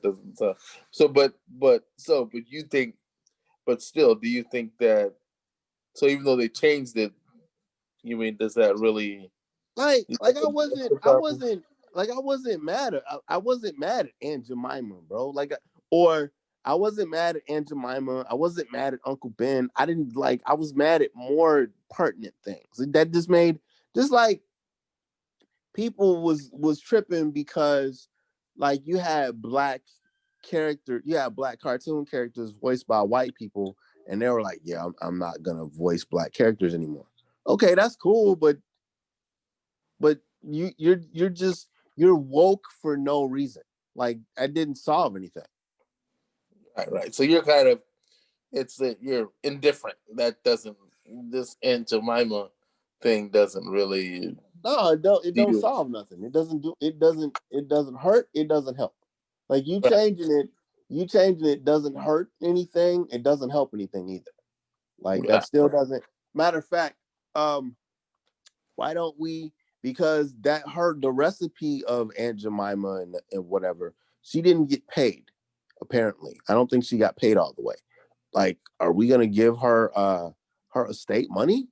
Like, you know how many, like, okay, we changed we changed what she looked like, but do you know how many brands that were stolen by from black people? Like, are we really gonna have a conversation about representation in marketing?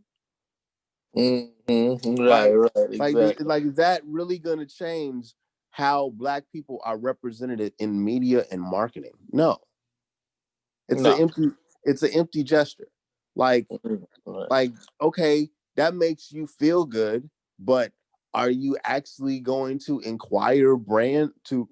are you actually going to buy brands from black people? Are you actually going to like help black are you actually going to promote black ideas, or black campaigns in marketing? Are you actually going to like buy black brands and push black brands in your companies? Or right, are you just going to make Aunt Jemima a white lady? right. Is that gonna do? Yeah, that's the thing. Is that doesn't help to further like help the black and brown people. So I see what you're saying. It just changing it into a white lady that doesn't really solve the problem. Or taking Uncle Ben off the box and just still using Uncle Ben, but Right, but taking not. him out the box. Like no one like okay, and Yeah, you're saying like it doesn't really make a difference. That's not really no, going to solve the problem.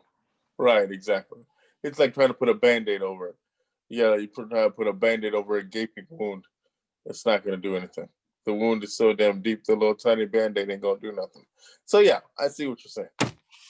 Thank you for your like insight. like I'll give you a real quick example about something else. Okay, remember the Jerry Lewis telethon? Hmm.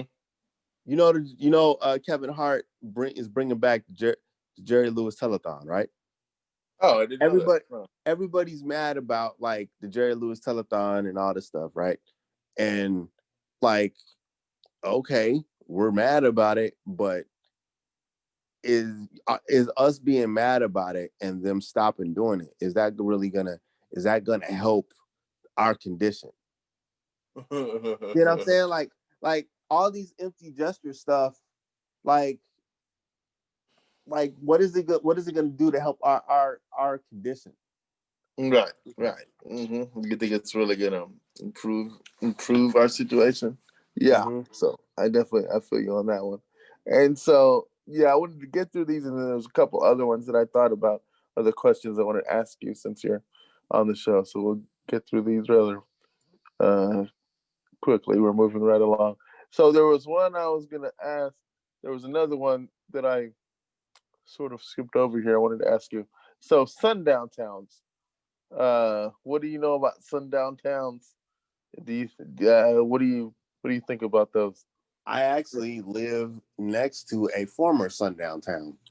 Um, Sundown towns, in my recollection, were towns in down south and up north, where after a certain amount of time, after sundown, if you were black, you were not allowed to be in town after Right. a certain amount of time. What Now, happens? What happens if they find you you after that got amount of lynched. time?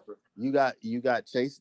You got chased out, and if they caught you, you either got beat up or you got lynched.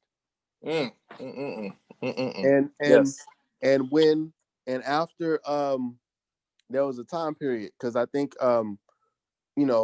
back in the day it was officially sundown town, but then I think the time clock was extended in my time, like in the 90s or whatever. After 10 o'clock, you needed to be out of the neighborhood. Like if you were in a neighborhood past 10 and you were black, then yeah, you needed to be out of there, or Yeah. else you get jumped, or you get beat up, or in some cases you get lynched. So yeah, they they existed. They existed up north too. Like Right. I know of some. Right. There was a family friend of ours that he said he was going through a town, and the signboard specifically said all ends.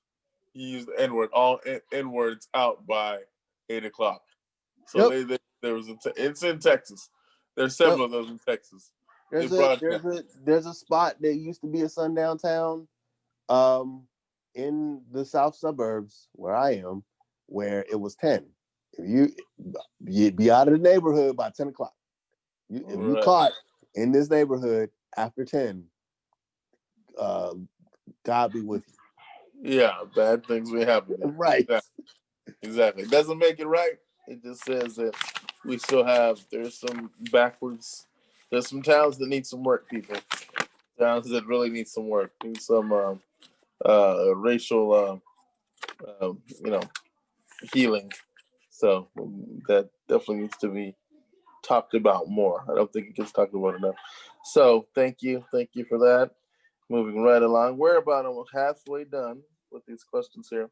Very, very important that people sort of start to talk about these issues. Next question I have here that I definitely wanted to ask you is: do you believe in? Yes, very important one. Do you believe in white privilege? Why or why not? How is that a problem? I believe in white privilege, but going back to systematic racism, white people either don't believe it's real or don't care. So we gotta deal with, like, what I was telling you about my work example. Like, the very fact that, you know what I'm saying, a white dude with less seniority than me was able to write his position, and yet I wasn't. That's white privilege. But the fact that white privilege exists doesn't mean that black people can't be successful, nor does it mean that white people can't be poor. It's a Cuts both concept ways. that it's a concept that's real, but it's a concept that, that unless it that some people don't get. Like, and we can work around. Like, we can work around white privilege. White people don't understand that they have it. Some Right. of them don't. Some of them don't understand that they have it. Just like, just like, do you? Let me ask you a question to answer this question. At us being both disabled men, do you believe in able-bodied privilege? Yes. Yes, I Now, believe in that. if you explain to a black person that doesn't have a disability that he has able-bodied privilege, what happens? Oh, they look at me like I'm crazy. Like, what are you talking about? What are you talking about? If you explain what ableism is to a black person, what like what do they do? Like, try, They like, if usually, you yeah, they look at me and they say, "Oh, well, they don't understand what it means," and then or they said, "No, I'm just making that up. You're making it right, up, or I'm making excuses." And I'm right, like, "No, you're not disabled, so they'll pick you over me because you're less of a hassle. You're no liability, and so they think it's easier. They can work with you." Versus they see me rolling in there, they're like, "Oh, think liability. They don't think I can. They don't think I can perform the job, me or you." Their first thing is, "Oh, we can't perform the job. We're mentally incapable." So the physical disability somehow translates into mental deficiency, and then mm-hmm. also liability, and then we're immediately discounted. Never mind the fact that we both got 2 degrees. I got a master's degree in bachelor's, and you got an associate and a He's bachelor's. in a But bachelor's, they'll right? automatically think that we can't do it, and we're so slow, and we're just big liability But signs. It's totally but ridiculous. us trying to explain ableism to an able-bodied black person that doesn't have a disability is like talking to a wall. Right. So Right, talk. right. So Perfect example. Remember my story I told you about Crystal that worked at that job that we worked yes, at? yes. Yes.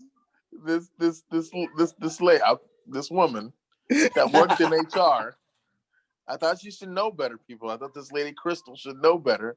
I went to her with the concern that I was having, feeling that I was getting discriminated against because of my disability, ableism. And what the HR lady Crystal proceeded to tell me was, "Oh, Kingsley, you're just making that up, or you're just making excuses." So rest assured, it took everything in my power, people, to keep me from leaping my crippled behind over the desk and choking her out, I started choking the life out. laughing. I started laughing when he went into the story because normally when we're not recording, there's other adjectives that are being used when we talk about Right. this. When we So I'm tell the being very story. PG, but boy, I'm telling you, when Crystal, that's not disabled, a perfectly able-bodied Black woman, said that I'm making it up or I have excuses for everything, I'm telling you, when I saw red, well, it took everything in my power to stop from doing what. but the reason why she came to that is like Black people have a really weird relationship with disability, and it's really hard for Black people to see any other ism than racism. Right. So when I talk about ableism, when I say that most Black people have able-bodied privilege, and there are certain roads that they can go down, and there are certain paths that they can go down that I can't go down as a disabled person, and that they have a privilege that I don't have. They're like, oh, we all struggle because everybody experiences racism. Mm-hmm. Just like conversely, you ever try talking to a white disabled person about them having white privilege? That's Yeah. another that's another situation where if you talk to a white disabled person about their white, except like I've had one conversation with a person that with a white disabled person that understands that he has privilege that he has a privilege that I don't. One person. Mm-hmm. Everyone else that I talk to about this subject is like, you know, it is like we're all like you. I'm disabled just like you. Like I go through stuff just like you do. I'm like, no, you don't have to deal with racism like I do. I had a long Facebook conversation with one of my rugby teammates because I used to play wheelchair rugby about this same thing. Like they don't like white people don't understand white privilege, especially if they're poor. Right, right. They don't get it at all. They're like, oh no, it doesn't exist. Yeah, which is no. You still got white privilege, even if you're poor. You I still mean, just because white privilege hasn't benefited you doesn't mean it's fake. Like we're right. not talking about white privilege as far as like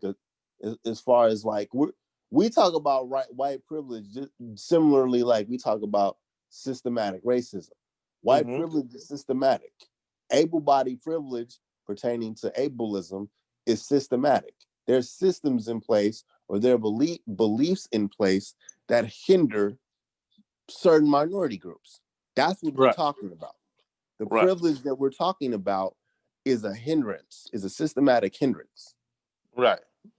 That's what we're saying needs to be, really addressed. So we're not saying that it's the same for everybody. We're just saying that these are systems and processes in place that unfairly benefit one race of people over another, i.e., Or one minority group over another. oh yes, Like, or one minority group like over another. True. yeah. Yes, exactly. Like I don't know if I should. Okay, well, I'll say it. So you know how I think if you listen to like a recording and it says, "Would you like this in English or what's the other language they usually say?" Spanish. Spanish.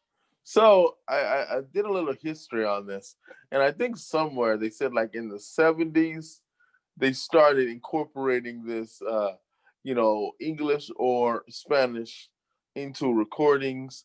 And then they also make it very easily make interpreters very available for those that are that speak Spanish. That's like easy to do. And so then now also you see companies, they'll pay you a pretty penny more, $1 more if you speak Spanish. So the systematic, I don't know if you want to call that systematic racism too, but there are processes built in place to either hinder you or favor one minority group over another. Now, I mean, if you look, there's no other group of people that says you want it in English or French, English or German. It's always English or Spanish, and then you bend over backwards to make sure that you can get them a Spanish speaking interpreter and all that stuff. So I feel that there's some Do, systems that can also do you really? benefit the group like that. I, Minority we group. can go down this road, but I feel like it would But take let's up more. It would take up more yeah. time, and it would offend people. So I'm Yeah. gonna let that Yeah. go. I'm gonna We're let gonna we're I'm gonna gonna do let you hold on we to gonna that. I'm gonna let you hold on to that. yeah. To that opinion. Yeah, we're gonna we'll address it in another show. We'll address it Right. in another show. Right now what I'm working on with my friend Ralph here is just we're addressing these questions. So thank you for Controversial. I'm gonna let you right. hold down to that controversial opinion, and we'll address that later. Right. It just popped in my head. So we'll address that later. Moving right along. So it goes both ways there. So next question here. We're about halfway done. Again, thank you for your time. It says, do you here we go. That word that we were talking about earlier. Do you believe that the N word with the ending like so they have nigga, Nigga or Nigger, um should be abolished. So the Nigga, the nigga that we use, have should be abolished. Have you ever been called the N word? And if you did, what did you think about it, and what did you do? So I'm I talking got about if you called the ER word, I what did got you do? called it. I got called a nigger. Right. Yeah, 20 years Okay. ago. Like, Oh, man, mine's been more recent than that. Are you serious? well, nah, like, okay, but see, I mean, like, I wasn't even dating the girl. This white girl wanted to take me to homecoming. I think my senior year, junior or senior year, and this white dude liked her or whatever, and asked her to like homecoming, and she was like, "Nah, I'm going with Chris," and like they wrote he wrote her like a hate letter or some, and basically it says something to the effect, have fun with your nigger in the wheelchair. I'm like, Oh, and the weird thing is, like, I know all his friends. I knew some of his friends, and he knew who I was. And I'm like, and I saw him, and then he's like, "Hey man, what's going?" Like, I'm like, "Fam, I didn't say anything to him because I didn't want to start no mess." I would have. I would have been like, "What's But okay?" Question. it's like, homie, like you, like, bro, you can't be mad because little girl like wanted to holler at me. Like, the fuck? Sorry, but it's just, it's just, yeah. Like, Yeah. I mean, like, the answer to your, yes, I've been called an N-word. Okay, I've been called a nigger. Right? Uh-huh. Does the NA or the NA or the AH N-I-G-K. Yeah. NIGGA or NIGGAH, because there's a here's the thing about that whole deal. Yeah. Like, all we're doing is it's dialect. That's all it Yeah. is. We're having a discussion about the word is the word. You're still saying the word. The only difference is dialect. Like, southern white people use ER more. Right. Southern Mm-hmm. black people use A. Like, when we say brother, when we say that's my brother. Like, Yeah. there's no ER. We don't say brother. We do, but you understand what I'm saying? Like, it's a dialect thing. Like, Right.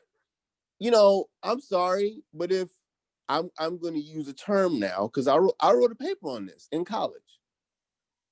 Mm-hmm. If you call somebody, like, I get the argument, because people say, if I say, hey man, you my nigga, you my brother, like, that's the synonym for brother. But then nigga could be used in a negative connotation by black people. Like, if I called you a bitch ass nigga, Mm-hmm. what does that mean? Are you going to take offense to that? Well, if I don't like you, yeah. But if I know, but if I'm just, if we just chilling, not really. But yeah, like, okay, but if out of anger, Yeah. if we arguing and I call you a bitch ass nigga, right? Yeah. And we arguing, like, Right. you're gonna take offense to that. Right. Yeah. Like, okay, I'm not gonna get mad at you if that's part of your vocabulary. If you use nigger, if not nigger, because when white people use nigger, they're using it as a slur. Okay, Yeah. but if you're a black person and you're like, if you're a black person and you use nigga as synonym for brother, or that's just a cuss word that you use, or that's a word that you use and it's part of your vocabulary, Yeah. I'm not gonna get mad at you. Now I'm gonna be like, hey bro, like, maybe you need to not use that word around everybody, because older black dudes are gonna feel some type of way about that. And Yeah. if you white, I'm gonna pull you aside and be like, hey bro, don't use that word around me. Like, okay, like, remember, for example, Claudette, white girl Yes, that was hanging with yes. black. And the only reason she got away with it because people wanted to have sex with her. Yeah, so they let her slide. But She if she was could have, she was fine. She was attractive, and people wanted to have sex with her. Like, that's the only reason she made it. Because a lot of sisters were not letting her make it. Because I remember she got in a fight. I remember she got in a fight for that same reason. Because she kept being too liberal with that word. But see, people in my circle, like, and you knew my circle, because we knew each other back then, but yeah, we had different circles. People in yeah, my circle, she was in the circle, so every dude in my circle wanted to have relations with her, so we right, let her make it. I'm coming from, dude, at the time, I'm coming from Chicago, like, you know what I'm saying? This is like my first year as an adult in Dallas. Because we were in Dallas when this happened. And I'm looking around like, okay, should I say something here? Because everybody's like letting her make it. You know what I mean? Like, everybody's letting her make it. And I'm like, and I'm the new dude, right? I'm the new dude. This is a new clique of friends. And I'm like, okay, so is this okay now? Like, what are we doing here? right, exactly. But Before yeah, she gets, like, but yeah, like, the only reason she made it is because, like, she liked black dudes and everybody wanted to have sex with her. That's the only reason. Like, white dudes ain't gonna be able to do that. yeah, right, exactly. She probably would have got punched in the mouth if it was somebody else. Yeah, Like, so like, yeah, like if her name, if it was Cletus instead of Claudette, right. would she make it? No. No, nope. It would be fighting words. We'd be swinging bows. So she was real lucky. I wonder what happened to her. By the way, I wonder what she looks like now. 20, almost 20 something. Probably thick and got a bunch of kids, more than likely. Yeah, but somebody probably tore it up. I'm telling you, somebody tore it up. That's a side note. Tore it up bad, y'all. Tore it up bad. All right. Okay, Reminiscing so. about college girl. Yeah. Hey, that's reminiscing about the good old days. Yeah, that's what you do when you get old. You start getting down there. But yes, thank you for that. So well, just to put a bow on it. So, do you think the word should be because I know they talk about it several years ago. Do you think it should be abolished though? Should that word be removed, or do you think people just need to learn how to manage it better? I think for safety reasons for everyone involved, I think it should. It wouldn't bother me if it is abolished. I don't think it'll ever be abolished.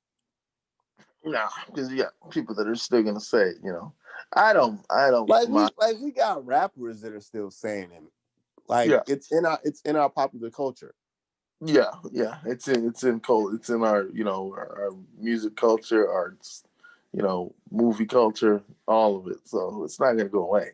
It's just so I think it's just like you said, it's a matter of dialect. You slap the er on the end of it. I think the argument is let me clarify my position real quick. The argument is stupid. You're using a word that was meant to be a slur. Now, the fact that you're saying, oh, the NIGGA or the NIGGAH and the NIGGER, that means different words. Like, no, that means a different thing. No, it doesn't. Like, that's a dumb argument. You're basically putting definition to dialect. That's stupid. Now you can say, I'm now the argument of we're taking that word back and I'm using it as a term of endearment. I'm using the word as a term of endearment.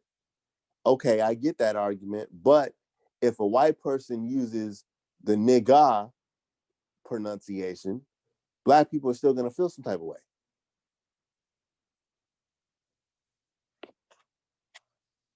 Hello?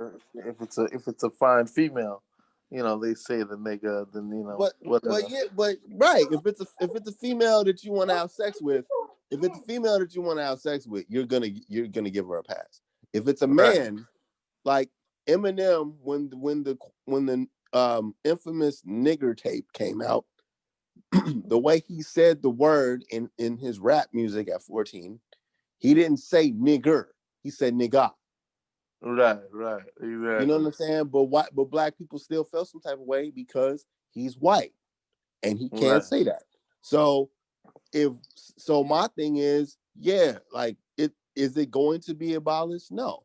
But should we abolish it? Yeah, because because that little BS rule that we use about dialect, that's bullshit. Because if white people say the NIGGA version, they still getting punched in the mouth. Mm-hmm. Right. So we need to stop playing. Right. Exactly. Mm-hmm. Yeah, so it's still bad. Still bad either way you go. I definitely think they need to get rid of it. So yes, thank you. Thank you for your insight on that question. Moving along, we're almost done here. Making good time. So it says, did you ever date? Oh, good one. Did you ever date outside of your race? Why or why not? Define date. Movie, dinner, all that good stuff. You were scared too? No. I'm trying to think. Like, okay. Oh, you went to prom with a. Oh yeah, you did. You just said you went to prom with a. No, no. She asked me to go to homecoming with her, but she ended up breaking her foot, and I ended up going by myself. So, but yeah, like we kind of talked. We kind of talked in high school, and then I'm not opposed to interracial dating. It's just that I never really got serious with a person outside my race. But I've had like interracial adjacent relationships, meaning I had prospects, but it never really went anywhere. Mm-hmm. Okay. But now, with you being almost 40, would you think about maybe going outside now and doing it? I don't know, because I don't trust people. Okay. I don't if when I was younger, okay, here's my thing. Like I've had opportunities to date outside my race. I didn't take them, or I didn't, because I prefer black women. I just do. But it's not like I'm opposed to interracial dating. It's just Oh, if you give me a chance, like if you give me a choice between, you know, a really pretty black girl or a really pretty black woman and a pretty white woman, I'm picking a black one. okay. So that's his preference thing. You just prefer not Yeah, necessarily. and I think and I honestly think the older I get, I honestly think it's easier, bro. Like it's easier not to do interracial dating. Okay, explain that. Well, Explain no, that. it's just okay. Like to me, it's just like I'm black. Like I'm black. There's issues that like I deal with that white people are not gonna understand fully. And then you get in a situation where kind of you're the only. You ever been the only black dude in a room? Yeah. Yeah. Mm-hmm. Do you know how do you know how off-putting that is to be the only black guy in a room? Yeah. Yeah. It can be kind of. It can be weird. I know what you mean. Like I know. I don't want to be the token black dude. I've already been the token black dude in academia. I've been the token black dude in sports. Like I don't want to be the token black dude in the dating relationship. I don't want to be the only. I don't want to have to like defend myself and my culture among white people. Right. Exactly. Exactly. You want Now, if to. I find somebody that I really, really love and she happens to be white or of another race, then we'll cross that bridge when we get there. But if I'm just, because there are some brothers that they don't date black women, and it's just I don't understand that. Yeah, we know one. He got the one he was with divorced him and put him on child support. He's still going after white women. Hey, Yeah, divorced him. He I sleeps on. didn't say nothing. I didn't say anything. I just like there are Yeah, people yeah, okay. there are people that I know that they don't date black women, or they date the unicorns of black women, the ones that are rare. Right, exactly, And it exactly. and it's just like I'm and it's just like I'm from the hood, bro. Like I don't have those hangups. Like just treat me nice. Just be cool. Just treat me nice. And we ain't got I ain't got hangups like that. I can deal with a a unrefined sister if I have to. It's an unrefined sister. You're right, right. You can handle that. Like, But we no, think about it's just like some brothers, they be like that, like, because a lot of it is a lot of men that date interracially, they feel like one, white women are, and this is just what I hear, and this is some stereotypical stuff. They feel like that a lot of sisters that they like don't really like them, or they can't deal with ghetto stuff, or they can't deal with ghetto stuff, or they weren't picked by a lot of sisters, or you know, or they feel like some dudes feel like white women are easier to deal with, and it's like, nah, I don't believe that, because the easiness that you got to deal with your white woman, you know, her family uneasiness is another thing. And see, I'm too old to deal with her family being uneasy. I'm almost 40. No.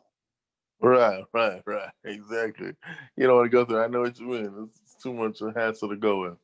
When you're getting up there, you're like, I don't want to deal with it. You just want to enjoy your life and not have to deal with all that stress. So yeah, I know what you mean. I know what you mean.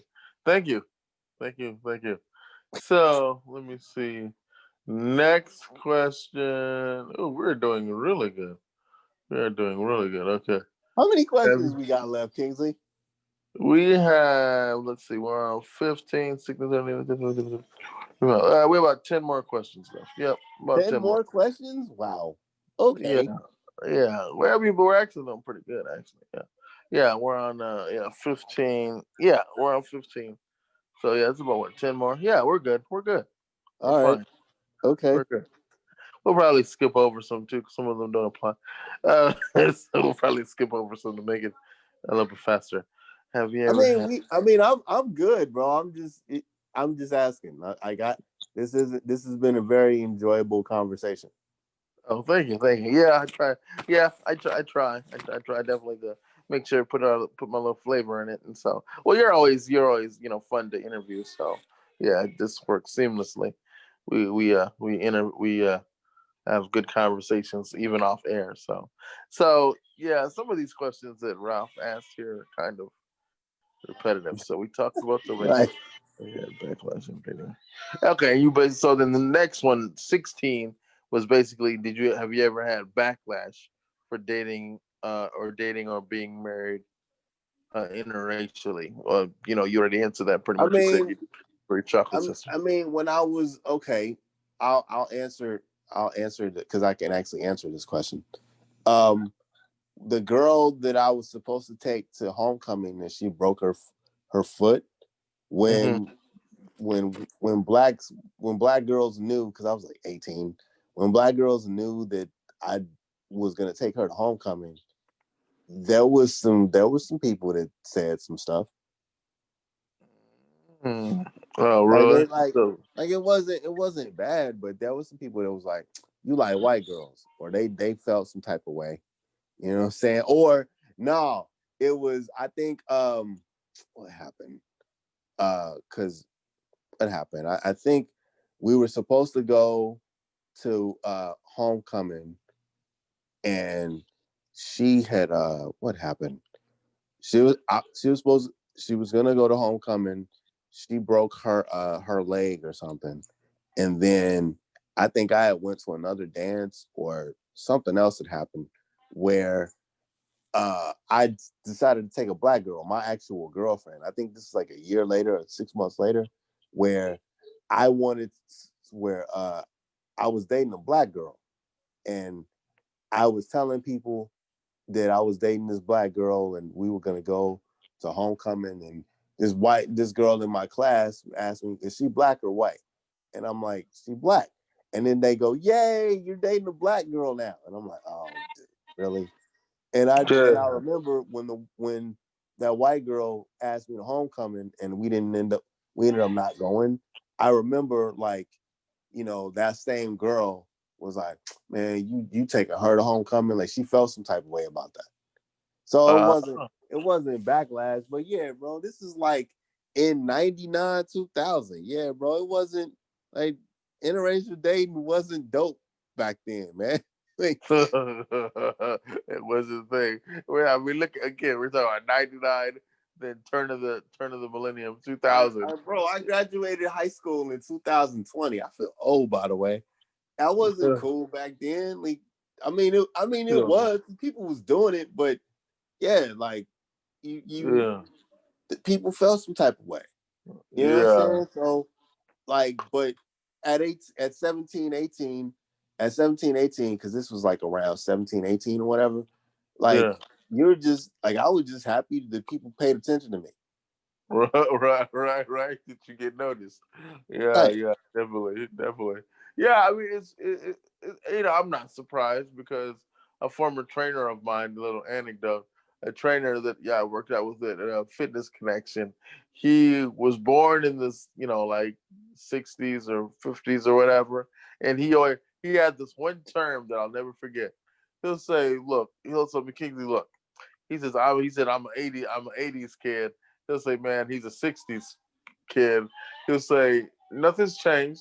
He said, white people haven't changed, but black people have changed. White people haven't.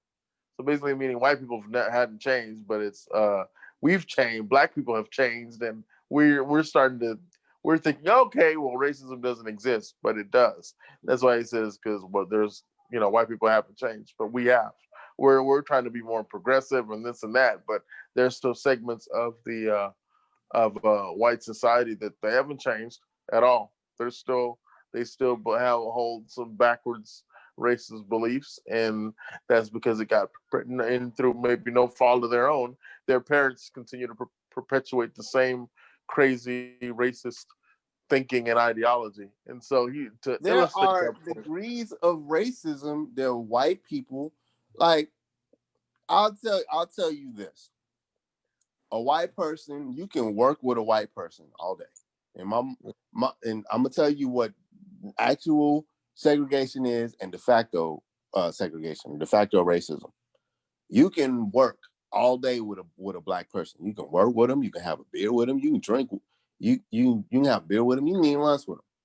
But when that when that clock when that like final bell rings to go home, when they hit the little thing to where you go home, the little bell in the when everybody's working at the plant in the Ford plants and stuff, when they hit that bell for you to go home, when it's time for you to clock out, and after the watering hole, you go to your little watering hole, you have a beer with them. Hey, Bill. Hey, John. See you tomorrow. You mm-hmm. go to your neighborhood, I go to my neighborhood. And we be on this line. We be on this line, or we be in this call center, or whatever our job is. We can do whatever we need to do, and we can work on this team together, and we can get this money together. But you better not show up in my neighborhood. See, what's going on now is we what's going on now is like, hey, or what's going on when we was coming up. Like, okay, we can all work together, we can all kick it together in school, but let you bring a let a white person bring a black dude home. Yeah, There's gonna be questions, man. yeah, there gonna be some shit. Exactly. And they might not everybody's gonna be cool with you as long as you don't date their daughter. Like All right. we can hang out, we can drink, we can do whatever. But if I date somebody's sister, it's gonna be a problem. If I date Yeah, somebody's daughter, it's gonna be a problem. That yeah, like, yeah. dude, when people swear up and down, I'm not racist. I have black friends. Yeah, you got black friends. You got people that you drink with, but Mm-hmm. let one of them bring a family member home. That's yours. It's Yeah, the problem yeah. because because it's cool to talk to a black person or vice versa. But the idea of you being in a family, that hits a nerve with some people. Right. They feel some kind of way.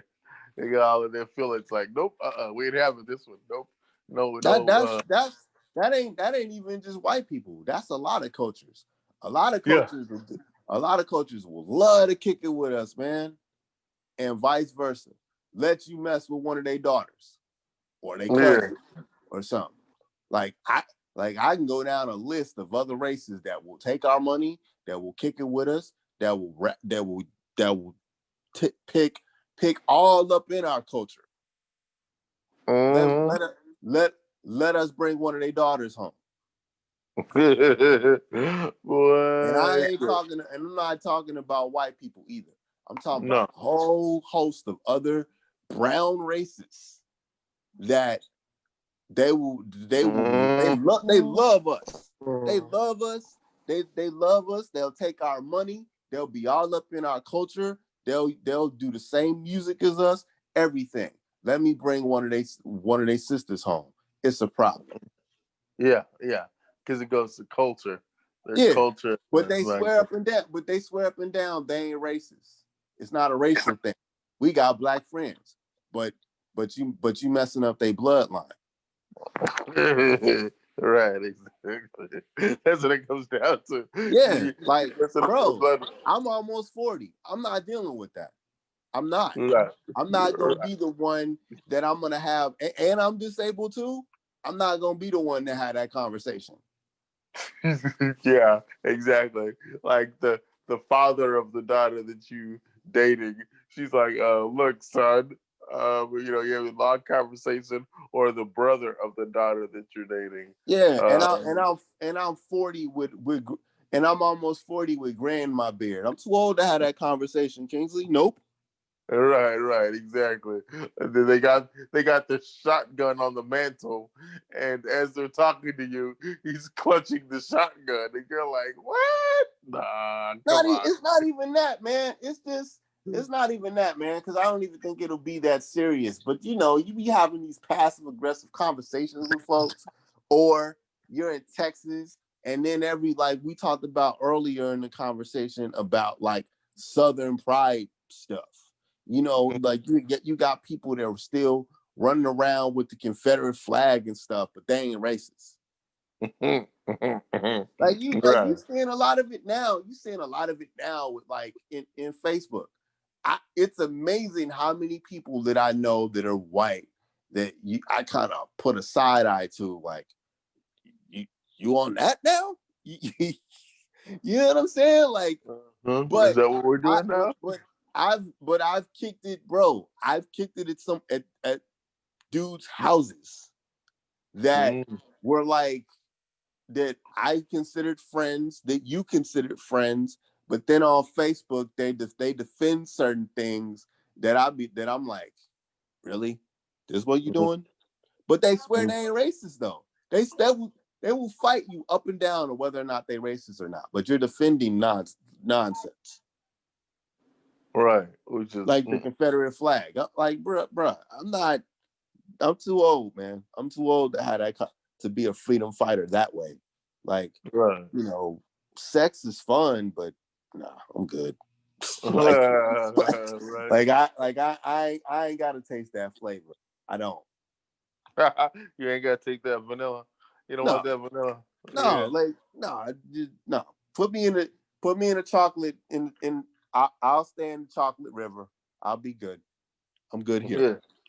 There you go. There you go. All right. Can't say I don't blame you. Things going on. But, to each his own. So, moving right along. So, yep, we are making good time. That made me sound racist as hell. I know it. I know it made me sound horrible, but dude. Oh, yeah. I'm telling you, people are going to have strong opinions. I guarantee you about you. It may be me, but I'm just the moderator here, and I'm trying to be a little bit neutral as I can. Though I do throw my 2 cents in here every so often. So, next question here, moving right along, number 17. Do you believe in that? This is a little, changing direction. Do you? Well, no, actually, maybe not. Do you believe in the Dream Act? Dream Act, should it be abolished? The Dream Act. Talking about the Dreamers? Yeah, the Dreamers. Yeah. Path to citizenship. Yeah. Yeah, Them. I believe in it. So Yeah, I don't see anything wrong with it. you don't think we shouldn't?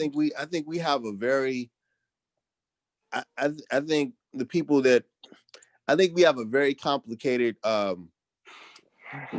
like we have a very complicated situation when it comes to immigration, and no one wants to have conversations about it that we should have. And until people own up to why immigration is important, Mm. then I mean, like, immigration, like, we can stop immigration, they just don't want to. So Let's explain why. Shortly. no, short reason. Like, Yeah. this country was built on underclass. Now, the Mm-hmm. first underclass was slaves, this Mm-hmm. and black people that were paid crappy money. And now you have immigrants, before, like, before Mexican immigrants, you had Italian immigrants, you had Russian immigrants, because there were white immigrants too that came over here and got crappy money. And then for some reason, everybody morphed under this. All the white, the white people, whether you're, English, whether you're Jewish, whether you're Italian, or Irish or whatever, they all got into this banner of whiteness. You know what I'm saying? And they were like, "We all white. Let's mess with the brown people." You Mm-hmm. understand? Mm-hmm. So there's always been like underclass until white people figured out like we can all be under this banner of whiteness, and then we can just completely make, the immigrants that don't look like us the underclass. So until we understand that there are administrations in this country that allowed immigration to happen for business reasons, why should the kids get penalized for something that we allow? Right, right. I don't think they should. I don't think they should at all. So if we allow it, then that's what it is. Because you're right. The problem There. with the Dreamer Act is, like I said, there are people that don't want to have a conversation about immigration and why it's important and why it's allowed. That's number one. And number two, there is a sector of people that are like, okay, you're allowing like immigrants get. There's so many people that believe that that people that are the the children of immigrants are getting treat are getting special treatment than the people that were born here legally. So that's a problem. But again, we're not having the right conversation. These are kids.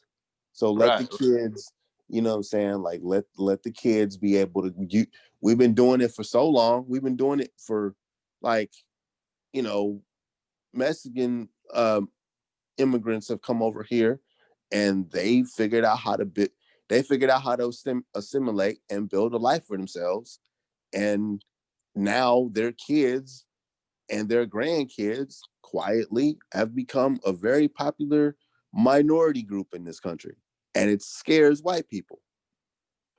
That's why Mm-hmm. it's a problem. The Latin the Latin group, whether it's Mexican, whether it's Cuban, whether it's Venezuelan, whatever, they have become a very powerful group, even though splintered. We saw that in the election.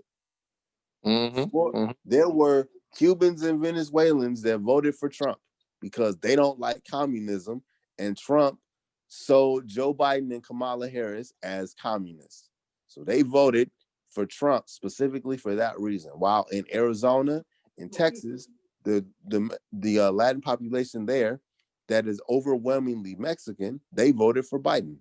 And in Biden's first 100 days, Biden is making a conscious effort to reach out to the Latin community in many Right. different ways. So, you know what I'm saying? Like that's why it's becoming a problem, because they're powerful.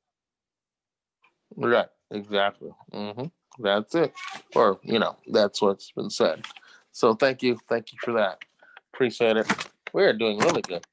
We're doing really good on time here. So next question here. Let me see. Do you believe? And this was talked about on the campaign trail. It says, "Do you believe that we should have, or what did the question start saying? Should we build that wall? Should we have the wall? Why or why not?" Yeah, he came up with that one. Build that wall. So we have that wall. So we have the wall. Mm-hmm. Well, we're not going to have the wall because they're going to Right. tear it down. Right. Okay. Goes back to the original point. Like when you have a person, because see, here's the thing. Trump didn't come up with that idea of building the wall. His other people around him, that Steve Bannon, he came up with that idea. And again, are we really going to have a conversation about the economy and about illegal immigration? Like like Mexicans are not the problem. Okay. No.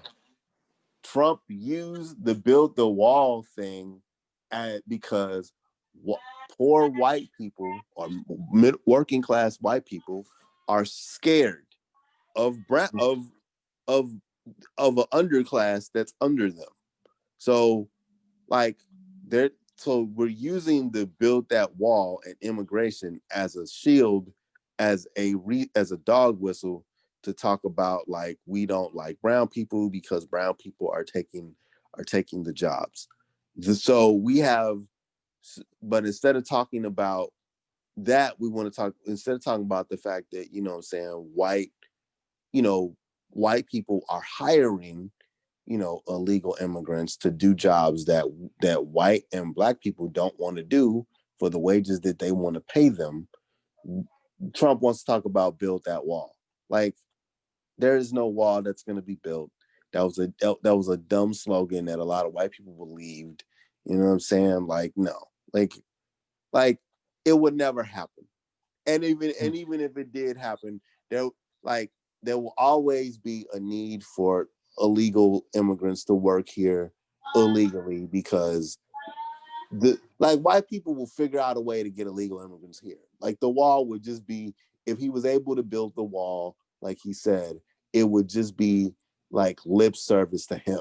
Like they would still figure out a way to smuggle illegal immigrants here. Right. Exactly. Like, Mm-hmm. no, we shouldn't have. Like, cause, and then you find out that like he lied and told Mexico and told us that Mexico's gonna pay for half. Like, first of all, that's a lie. Why would Mexico agree to pay for anything when a lot of illegal immigrants they send money home to Mexico from America?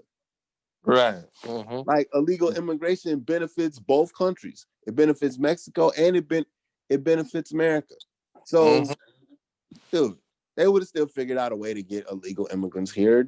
That's Yeah. nonsense. Yeah. Yeah. Exactly. And Why then there's why why waste why waste money? Do you know how much money he wasted trying to build that stupid thing?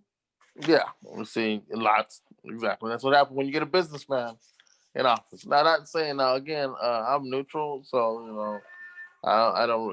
The man did his. Actually, some people say this is a little off topic. The man say that Trump. There's some that say that Trump was the most successful one-term president that we've ever had. There are some policies he had that I agree with, some policies he had that I didn't agree with. But I think he will go down, aside from his little idiosyncrasies, as one of the most successful one-term presidents we've had. So yes, that's just a side note. So yeah, so we illegal immigration, from what I'm hearing you say, it's still it's important because those illegal immigrants, they help to keep us functioning, keep the United States being able, to operate properly. So definitely, then you're saying the Dream What's Act is what's going important. on in the background, man? Oh, this Did we lose him? What happened? Hello? What happened? Did we lose him? Hello? Hello, yeah, I'm here. Okay. Hello, yeah. Yep, still here. Yeah. I just told my wife we were trying to record here. I don't know why they can't find it quiet. Let me go to the room. Okay, hold on. Let me go to the room. Let me pause it real quick. Okay, let me pause it. Okay, hold on. Let me pause it. All right, here we go. So, uh, where I was saying, so that wall. So, like we said, that last question, number 18. So, with the since Trump lost, it's probably that wall. You don't think the wall is going to get built? Think the wall is going to go down? No, it's not gonna get built. It's not gonna get built. We like we're it was basically lip service for him. Like, like they're never gonna this country this country will always have we're recording, right?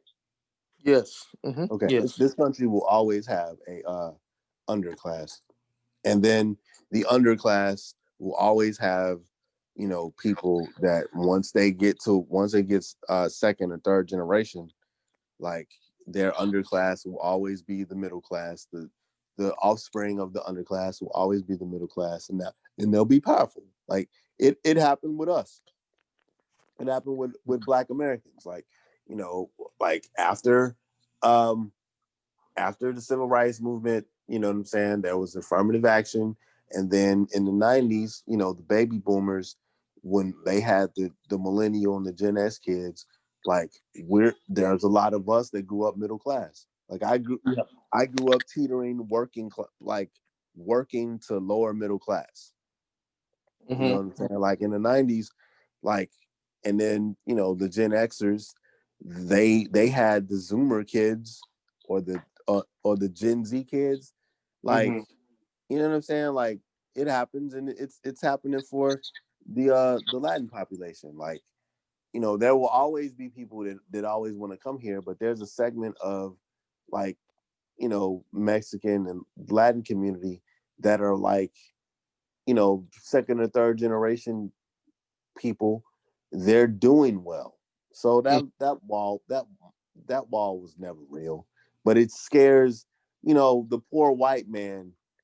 Instead of having the conversation about the upper class and the business class of white people taking jobs away from white people, they want to blame it on everybody else. Yeah.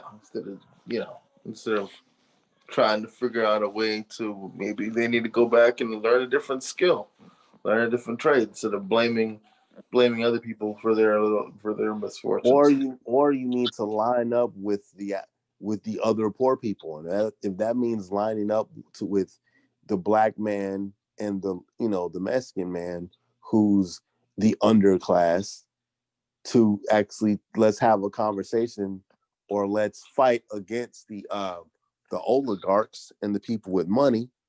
But you got like white people, you got poor white people that are voting Republican. Bro, look at most of the Trumpers, man. Yeah. Look at a lot of the Trumpers and the MAGA people, Hmm. like, and the alt right people. A lot of these people aren't like, Rich. super rich people. They're just financially, they just like us. Right. Exactly. But they'll vote for Trump. They'll vote for Trump all day long, and they'll be a Trumper all day long, and they'll vote Republican all day long, and it'll be against their interest, Right. Hmm. Because because you have a rich white person or a well-off white person that looks good in a suit telling you that brown people are taking your job away from you. right. Hmm. So what are you gonna believe? And he just happens to be a radio, a television personality and guy that was When on the when WWE. when Trump, or when the people like him, will run around and they'll hire a Mexican person or an immigrant and pay them less money than pay a white person and give them insurance and in a union. Right. Exactly. Isn't that crazy? But Mm-hmm. it's all about perception. Yes. Yes. All right. Thank you. We are nearing towards the end here, and then I have a couple questions I added in here, which I think are very pertinent. Asians have been dealing with prejudice because of COVID-19. What are your thoughts on that? Tag, you're it. Uh, okay, explain. Is there time? Is that what you're saying? It's Is your there time? time now. It's your time now. It was black people, then it was Mexicans, then when 9/11 happened, it was Middle Eastern people. Now it's your turn. Tag. Okay, It okay. sucks. It It's like, sucks. I'm right. sorry, it sucks, but tag. White people don't like you either. Right, right. Yeah, that's the thing. Yeah, whenever they can blame something Bro, on somebody else besides themselves. Yeah. this is gonna, real talk. This is gonna be another opinion that might get me in trouble. But Yeah. there's something called a model minority, and there's a lot of minorities running around here saying, "Don't be like the Negro," right? Mm. And they want to, and they'll, because you be thinking, because we think everybody's an ally, right? Right. And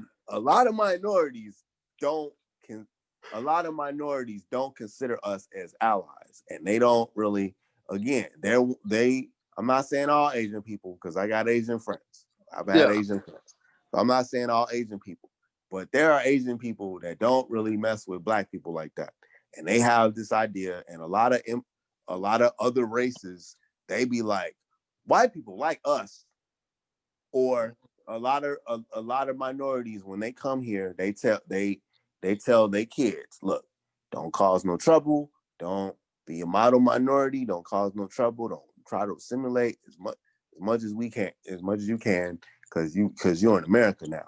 And you try to be a good minority for these white people, and every time white people feel threatened in any way, and you look like the enemy, guess what? They mess with you too. And Right. it's your time again. Just like when just like the shit happened when World War II happened and they dropped and they attacked Pearl Harbor, Mm-hmm. bro. Yeah. Like Asian people got it bad, Japanese people got it bad, and Chinese people are getting it bad now because of the coronavirus tag. Yeah. So now, so you're saying other races have experienced racism, so it's It's their your time. turn. It's your turn now. It's their time. Like Mm. it's we stand. I stand with you, but it's your turn now. It's Like your time. this ain't new. This isn't new. This is what racist white folks do. This is what they do. They've been doing this forever. Right, right, right. So yes, thank you for that opinion. Uh, moving right along, we are almost done here. Next question I have in my list here is right. Do you think that past discrimination in history made our current state and future better? Okay. Do you think that? Interesting. Do you think that past discrimination in history has made our current state and future better? So I think what Yeah, my right, explain that. yeah, Explain that one. I think what he's trying to say is basically what he's trying to say is, do you think that America has learned from its mistakes? Learn from Jim Crow, learn from No, the. Okay, good short answer. no. Elaborate.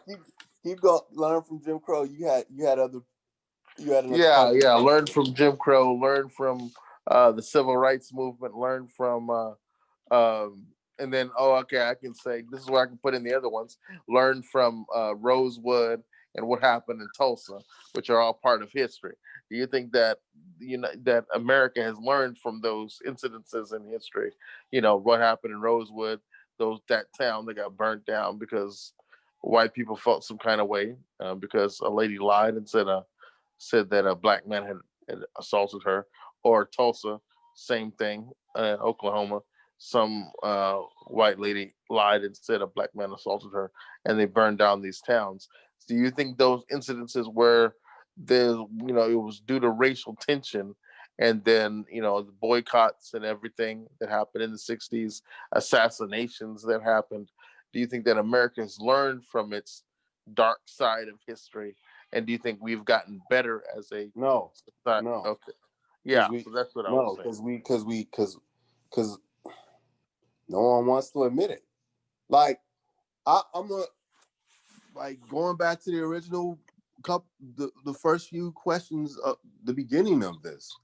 Yeah. Like racism is we don't experience like the '60s racism anymore. Like like I can date outside my race. If I go to dinner, I can have dinner with a white person. Okay? Like there's Mhm. no like there's no like state sponsored segregation. Yeah, But it's more hidden it's racism. made but see it's made people and we've seen this we saw this with the election. Like Mm-hmm. we In what I way? think white people don't really understand. They never really understood like there's a segment of white America that believes, and there's a segment of black America too, that believes that like racism is over now. And Mm. racism is over now. Or with white people, they didn't think that they're like shocked that like the racism that some of the Trumpers were on was a thing. And it's like Were you not paying attention? Like Mm-hmm. this entire show or this entire line of questioning reinforces that even though we've gotten a long way, we still got a long way to go. Mm-hmm. Mm-hmm. You know, we've made a lot of strides and successes, but you know that doesn't mean that we have to stop and We rest weren't, on our bro. laurels. Bro, I've told you this. I think I mentioned it here. We were never supposed to be free, ever. Mm-hmm. Black people, black people were never supposed to be free. That was not part of the plan. The only reason that we were free was because there were abolitionists were true. There were people that believed that slavery was an abhorrent practice. But there were a lot of people that were like, we may believe that slavery is an abhorrent practice, but we're gonna have slaves in here, or we're Yeah. not really, or we're gonna ignore certain things that go on because because the greater good says we have to. Hence this country, hence this country being the hence this country being the way it is. Mm-hmm. Like a lot of Right. things were ignored when this country was founded. A lot of our founding fathers that were thought of as heroes had slaves. One founding Yes. father in particular had a concubine that was 14 years old.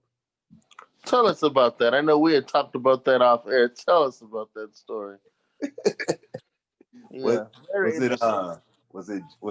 it interesting. Jefferson and Sally Hemings? Sally Hemings was 14.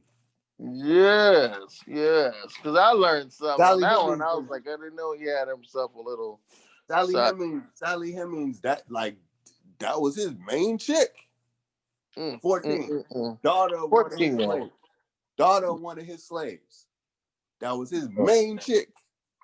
You know what I'm Wow. saying? Like, but but all these people hated slavery, but they let it continue to the point that he dabbled all up in the slave quarters. But they said he hated slavery, but they let slavery happen because, you know, that we need to get this country built. They let it happen. Abraham Lincoln, love Abraham Lincoln. Glad that he had the thought that he had, but it wasn't because he liked black people. It was because the South was getting over. Yeah. So so this entire line of questioning is proof that, and the reason that we got the president that we got was because America does not like to admit the fact that racism is as American as apple pie. And we don't like to admit that, like, we don't like to admit the idea that cops can be bad and they don't like brown people. We don't like to have that idea. We don't like to have that idea that that, you know what I'm saying, like a dude, a huckster that basically is a reality TV star, a failed businessman, is friends with an alt-right. Bro, alt-right has been here since Obama was president. Like, the Tea Party the Republican Party split in half because a black man, a biracial man was voted president. The Tea Party was the precursor to MAGA. That's been here. Real, yeah, That's been right. here. None of this stuff is new. We want, No. like the whole Biden situation. The whole Biden situation is ridiculous. Like, you literally, we as black people, because we saved they ass. Okay, okay. That's your second one. Yeah. I know, but I can say that and still be PG-13. I talked to Right, Ralph about it. right. We Go saved ahead. they behind. We saved they behind again. Black people and brown people saved Joe Biden's behind. That man wrote 2 laws to adversely affect black and brown people, and we sat up and we had block parties for this man. When CNN called the election, we had block parties for this man. There were people crying on air. Yes. What was Van Jones? I'm Van gonna Jones was balling. let you call out names. I'm not gonna call out names. I just know that there was somebody crying on air. This man cried on air after saying when Trump got in office that the reason that Trump got in office was a backlash because Obama got in office. So knowing what you know, and that person is an attorney, knowing what you know about the 2 crime bills that he wrote and the damage that he did to Black people, you are literally crying that this man is in office because he sounds like Mr. Rogers when you talk to him. I know. I know Trumpers. I know what to expect from Trumpers and Tea Party people.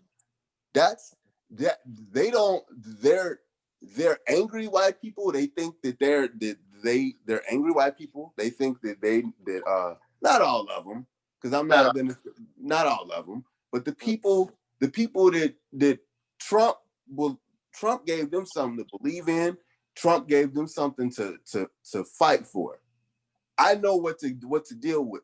I know how to deal with that. I know how to deal with blatant racism. I know how to deal with stuff that you think wasn't racist, but it actually is. I noticed a lot. I found out a lot of people believe some stuff that made me do a side eye with. But see, people wanted to act like that we were fine, that this wasn't here, that this underbelly of white anger and racism and just being like a jerk of people, we want to act like that this wasn't real. And Trump unearthed a whole bunch of stuff. This was here. This was here already. Like I knew the situations when Obama got in office and white people felt some type of way. But now you got Trump being a dude from Jersey and saying whatever he wanted to say and trying to, incorrectly talk about Antifa being bad people. And then you give cover to white supremacists. So you got white supremacists running around thinking that it's okay to do whatever we want to do. And they always thought how they thought. Right. This was here. Now you just gave the okay. But and now white people that don't know no better, the activists or the ones that claim to be activists, they just don't like Trump because they think Trump said a bunch of stuff. We don't like the fact that he said stuff. Right. Exactly. But the person you put in office wrote stuff to put us in jail. Right. Wrote stuff. Like that's the thing. That's the thing that we don't. Okay, that's the thing that we don't want to. That's the thing that we don't want to. Like now, we want to. Now everything is back to normal. Now the racism can be hidden again. You see what I'm saying? Hello, Kings, are you there? Right. Hold on.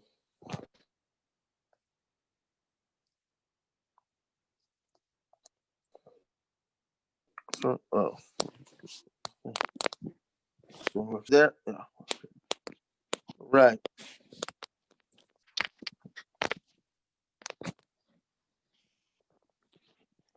You there? 1 second. Okay. Yeah. Yeah. It was. I think we're having a little. It was laggy. It was a little laggy, but it's all good. So but man. Now, like Trump didn't. I mean, I didn't like the way Trump was. I don't like the open racism and stuff. And we have Latin. I didn't like the immigration stuff and the ISIS raids and all that stuff. But this was here. Right. Like this was here. Like y'all want to act like that, this wasn't here. Like I'm 38 years old, man. Like I didn't think I voted for a black president twice.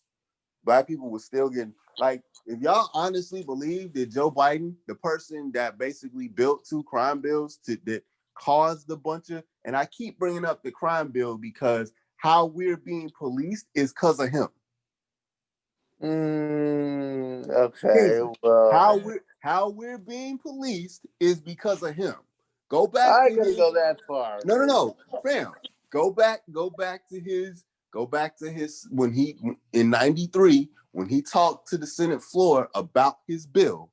How we are being policed is the beginnings of how we are being policed is because of that speech. When Biden and Clinton, when they start talking about us as predators, how we are being policed now because it started with the war on drugs. All the policing started with the war on drugs, which started with take a bite out of crime. That was Reagan. So let's get that straight. No. The 80. He's been a senator he's been a politician for 40 years. Yeah. He wrote that 86 thing.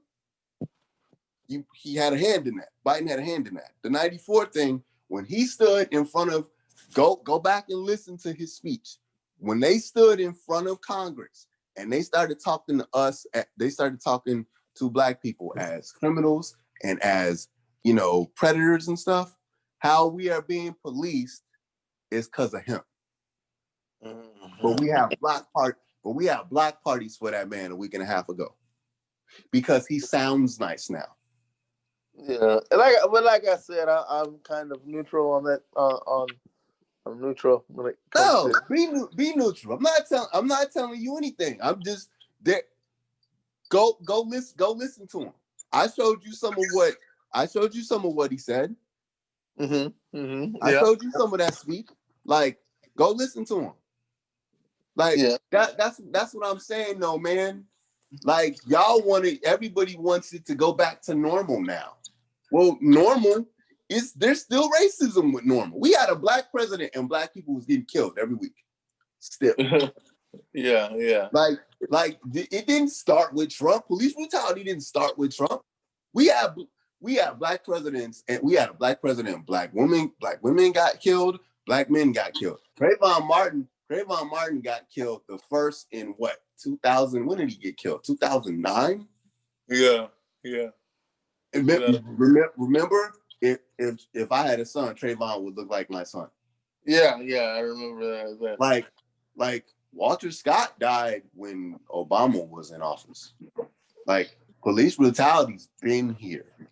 Yeah, Trump didn't start anything. No.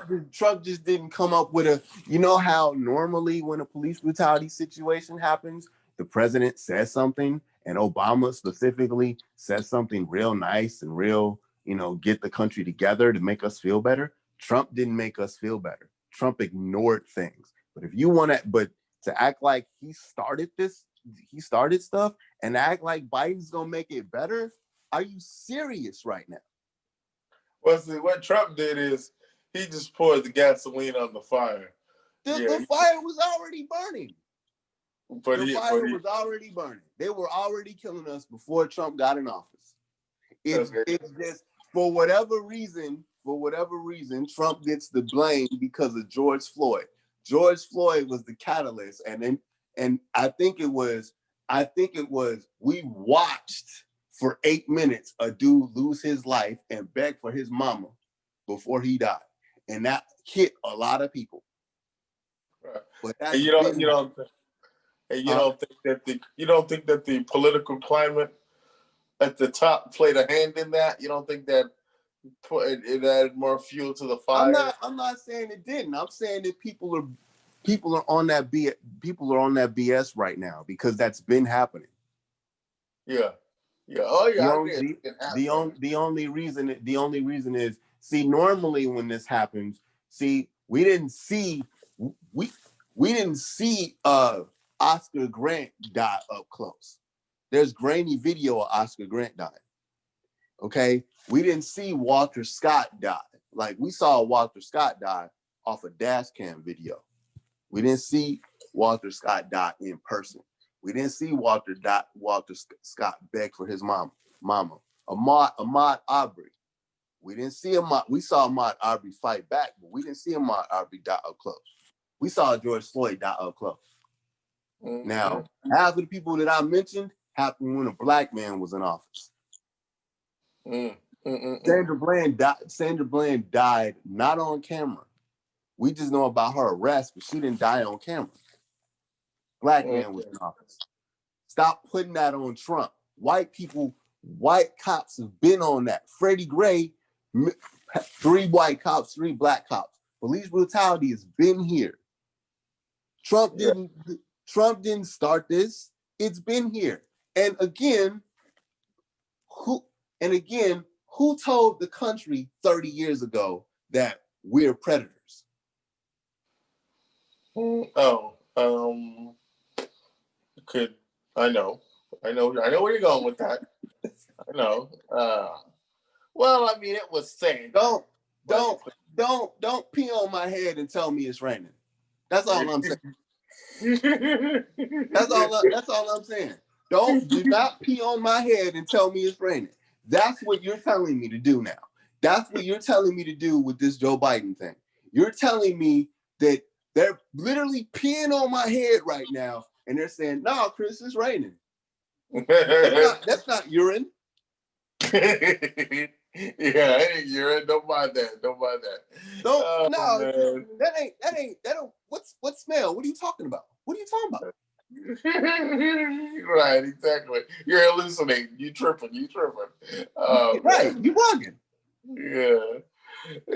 Like, I'm not saying that the man is perfect, but like I said, he's older, and I believe that with age comes wisdom. So I'm hoping that he is older and he has wisdom. He's been graced with that. So I don't know. Yeah, in the first 100 days, he's helping everybody else but black people, and black people saved his behind. Because by the way, we can talk about Biden winning the getting the most votes in presidential history. Trump got the most votes of a loser in presidential history. His base grew by 10 million voters. So and women voted for, just like women voted for Trump when Hillary Clinton won. Women voted for Trump too. Women voted for Trump just like they voted for Trump in 2016. And they didn't gain. The Democrats didn't gain anything. Didn't gain anything in the House or the Senate. They gained a couple seats in the House, but they didn't get majority. So what does that tell you? They just didn't like Trump, but some of his ideas and a lot of his policies, the Republican Party accepted. Matter of fact, 2 Trumpers are in Congress now. 2 MAGA people are in Congress now. Oh, you know that for a fact? Yes. Oh, interesting. We'll have to talk about that off air. Right. Yeah. So 2 MAGA people are in your government. Just like the Tea Party people, just like the Tea Party split in half and won seats in Congress. There were Tea Party people that won seats in Congress. So don't tell me that Trump was the problem. Don't tell me that you're so like, we're so against racism and we're so against this and da. No, you're not. No, this country isn't. They just didn't like the package that the racism is in. Because Trump says a bunch of stuff. Mind you, I don't like Trump either. Just don't lie. Right, exactly. Black people running around crying because Joe Biden's in office. Like, right. You know better. and I like dude. I'm not saying I don't like him. Just don't lie. Don't sit here and act like you know that dude is the second coming of Santa Claus. The dude ain't for us. Neither is his running mate. His running mate putting innocent people in jail and hiding evidence to get them out. Like really? That's what we doing? Yeah. But yet if you tell people, hey man, maybe you should understand their record before you vote them in. You got people running around saying, you're a Trump supporter. Are you gonna vote for Trump? If you tell people, hey man, you tell black people that overwhelmingly vote Democratic, to vote for their interests, or to not vote a specific person in because he's not going to be for us, we got to get Trump out. It's blue no matter what. Okay, keep doing that. See what happens. But anyway, I'm sure you have another question. I apologize. Yeah, no. I like I like the passion. I like the passion. Me and Ralph both agreed that we wanted passion in our people that we interview. So you were definitely one of the ones I was suggesting because of your passion. Me and Ralph both agreed. All right, we are almost to the end of this. So, number 21. Did you know that Thanksgiving? Did you know? Do you know the origins of Thanksgiving? Was to slaughter Native Americans. Did that change your thoughts about the holiday? Do you know how Thanksgiving came about? Because we're slaughtering. Yeah, I don't know if it was the goal of Thanksgiving was to slaughter natives, but it happened. Thank you for whoever wrote that question. Does it change? Like, yeah, if you know anything about history, and you know the real reason for a lot of these holidays are nonsense. But here's the thing that I take for as far as holidays. What is the goal of what is the purpose of celebrating Thanksgiving? And when I say that, what normally happens? Thanksgiving, yeah, we get together with family, and you actually get caught up. It's gotten more commercial now, but basically that's it. You get together with family.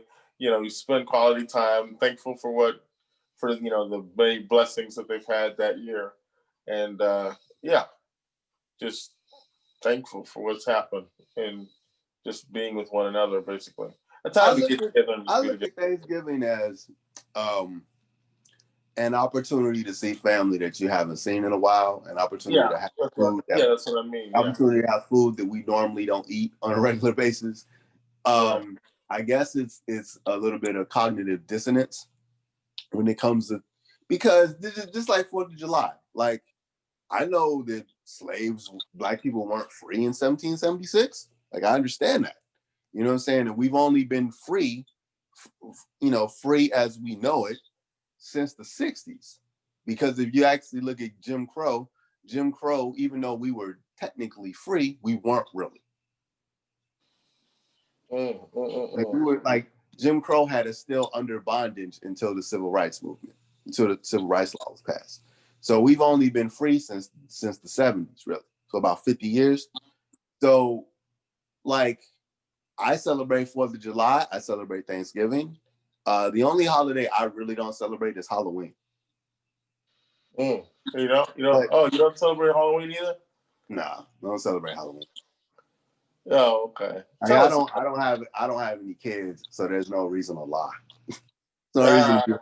I'm gonna celebrate. Like, I don't celebrate Halloween. Like, no, why? We're the pagan origins of Halloween is satanic, and the spiritual, the non-pagan origins of Halloween. I ain't Catholic, so why BS? Yeah, there you go. I like your honesty. I like that. I like that about you, Kristen. Yes, definitely. So, just keep it real. Thank you. Moving right along here.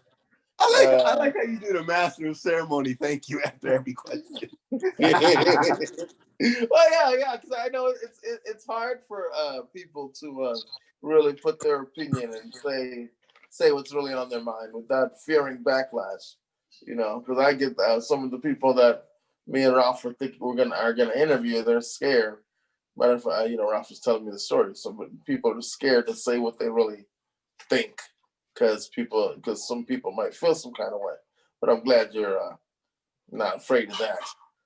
I mean, I know the questions that'll get me in trouble. I know if you guys put my Biden thoughts in there, people will think I'm in trouble. Like, people think I'm a crazy person.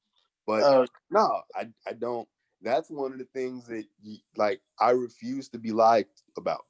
Like, no, I'm going to tell everybody that'll listen that we made a mistake with that. Oh, okay. That's a very, very strong sentiment there. I like that. Good. So they can't promise you that it'll all make it in there, but we'll see. Let's see. The KKK, we're at number 22. The KKK was a danger to people during the time when they were wreaking havoc.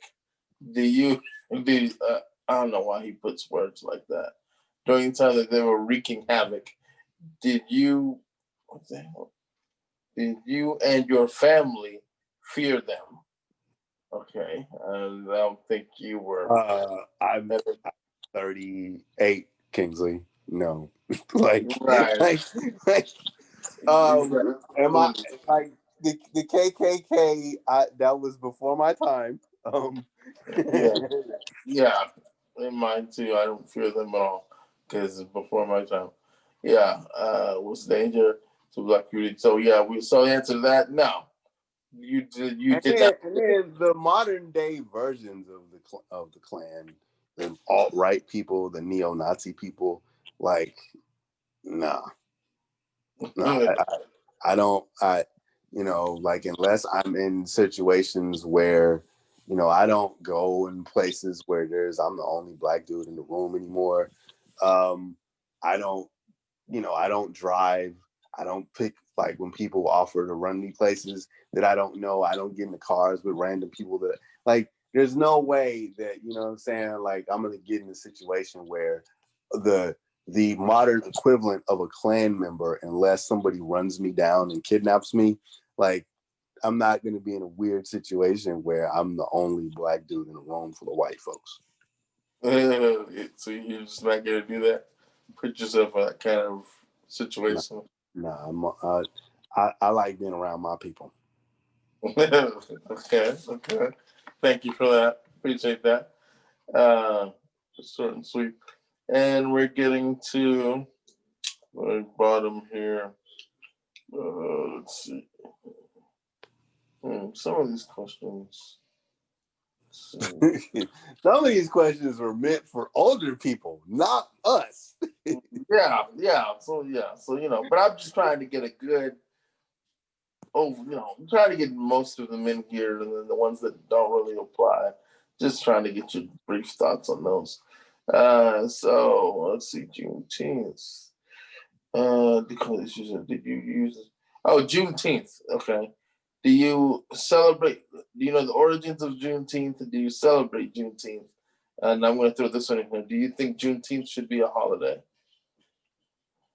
I have well, I used to have mixed feelings about it. I don't have mixed feelings about it anymore because Juneteenth is, at first, and this is where I was ignorant, because I spent half my life in Texas. Up north, we didn't celebrate Juneteenth in Chicago, but when I moved to Texas, I noticed that they used to have Juneteenth celebrations, especially when I was in college. When I was in college, it was really big, like, to have a Juneteenth breakfast at University of Texas at Dallas.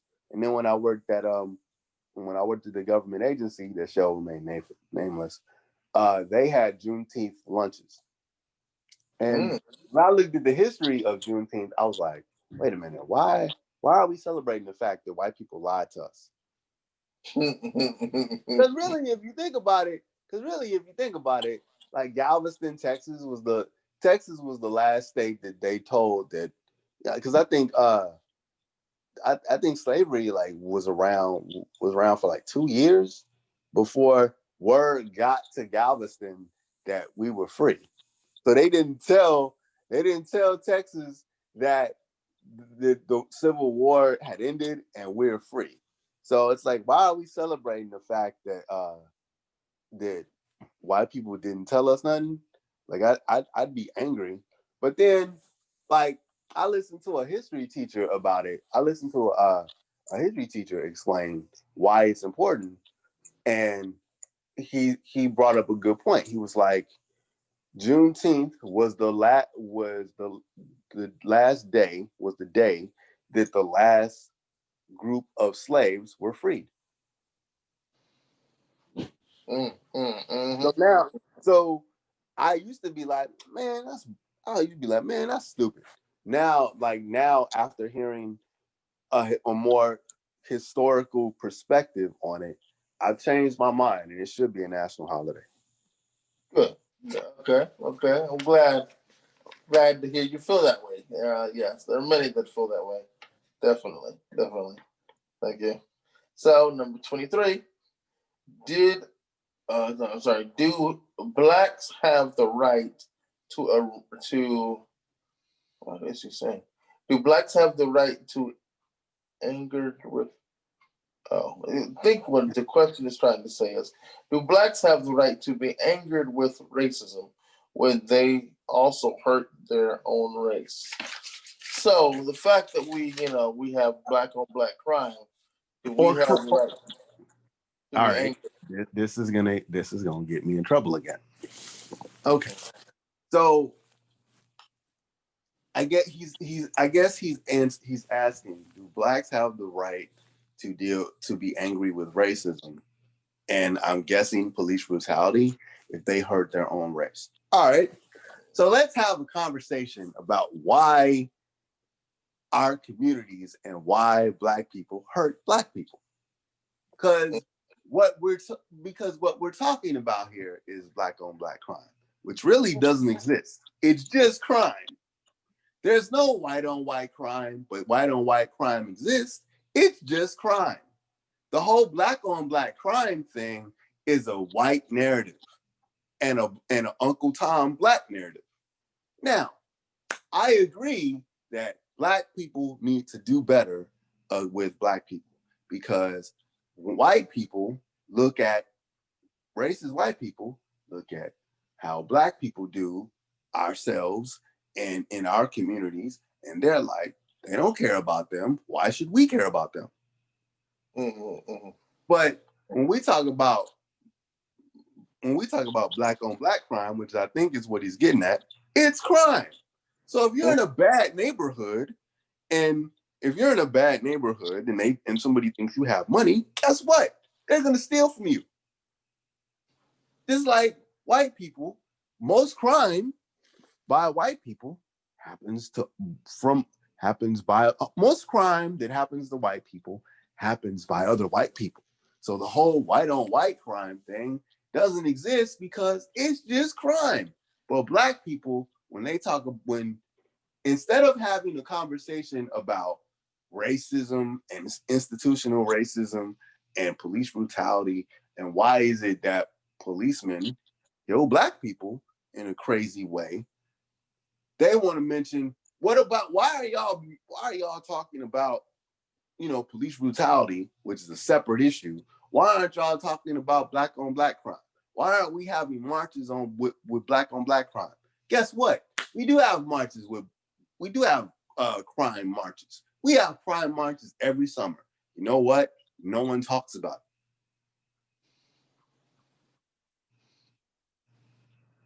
Thank it. No one talks about it. There's no, not nationally. CNN doesn't come and talk about a stop the violence rally. That's not a national thing. Those things don't go viral. So, racism and crime are two separate issues that we can both be angry about. Exactly. Thank you. Appreciate your tenderness on that question. As we're nearing the end of our questions here, let's see. 24. Did you agree? We already talked about that one. We talked about the crime bill already at nauseum. Thank you for your. Yes, we. Yeah. Yes, we've talked about that. Okay, so and then we'll slap some more on him.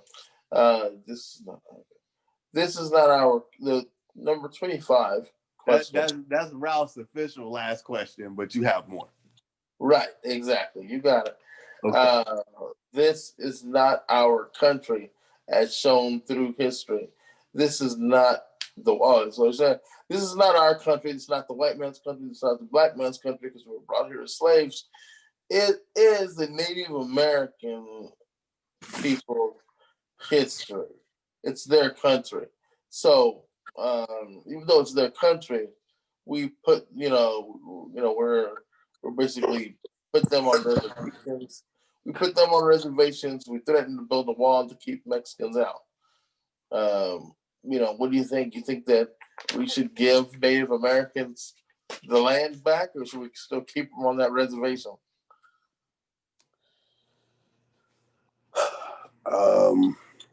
Deep breath. As long as they figure out how to give slaves reparations in some way, I don't care what they do with the land. Give me give Mexicans their land back and give us our reparations back. Give us our reparations. But this country will never. Again, I'm about to say that. I'll bring up our future fearless leader and his running mate. Because there's another thing that black people sincerely forget. Mm-hmm. One of the things that's been going on in the last year and a half or so, a little bit longer, but in the national conscience for the last 2 years, has been reparations. Okay, has been reparations, right? So Kamala Harris. So there's been an idea of, hey, other people are getting, Mexicans are getting things from the administration. They're getting help with the Dream Act. They're getting help with money as far as starting businesses and help with citizenship and stuff. So hey America, y'all forgot that y'all promised 40 acres and a mule to black people at the end of slavery that y'all did not pay. 40 acres is 40 acres, and a mule is basically a tractor for the time frame, for the time period. So you were supposed to give us land and a tractor to plow the land, and you didn't. And if we look at the value of 40 acres, the value of 40 acres was a certain amount of money back then, and the mule was a certain amount of money. So we're supposed to get money. So I don't care what they like. You round up all the Native Americans, you take them out the reservations, you let the Mexicans, because you let the Mexicans and the Latin people, because a lot of them were just natives that mix with the Spaniards. You can give them land. I just need my reparations check. And our fearless leader's running mate doesn't believe in reparations. So right. we can talk about giving people land, but we have administrations that doesn't believe in it.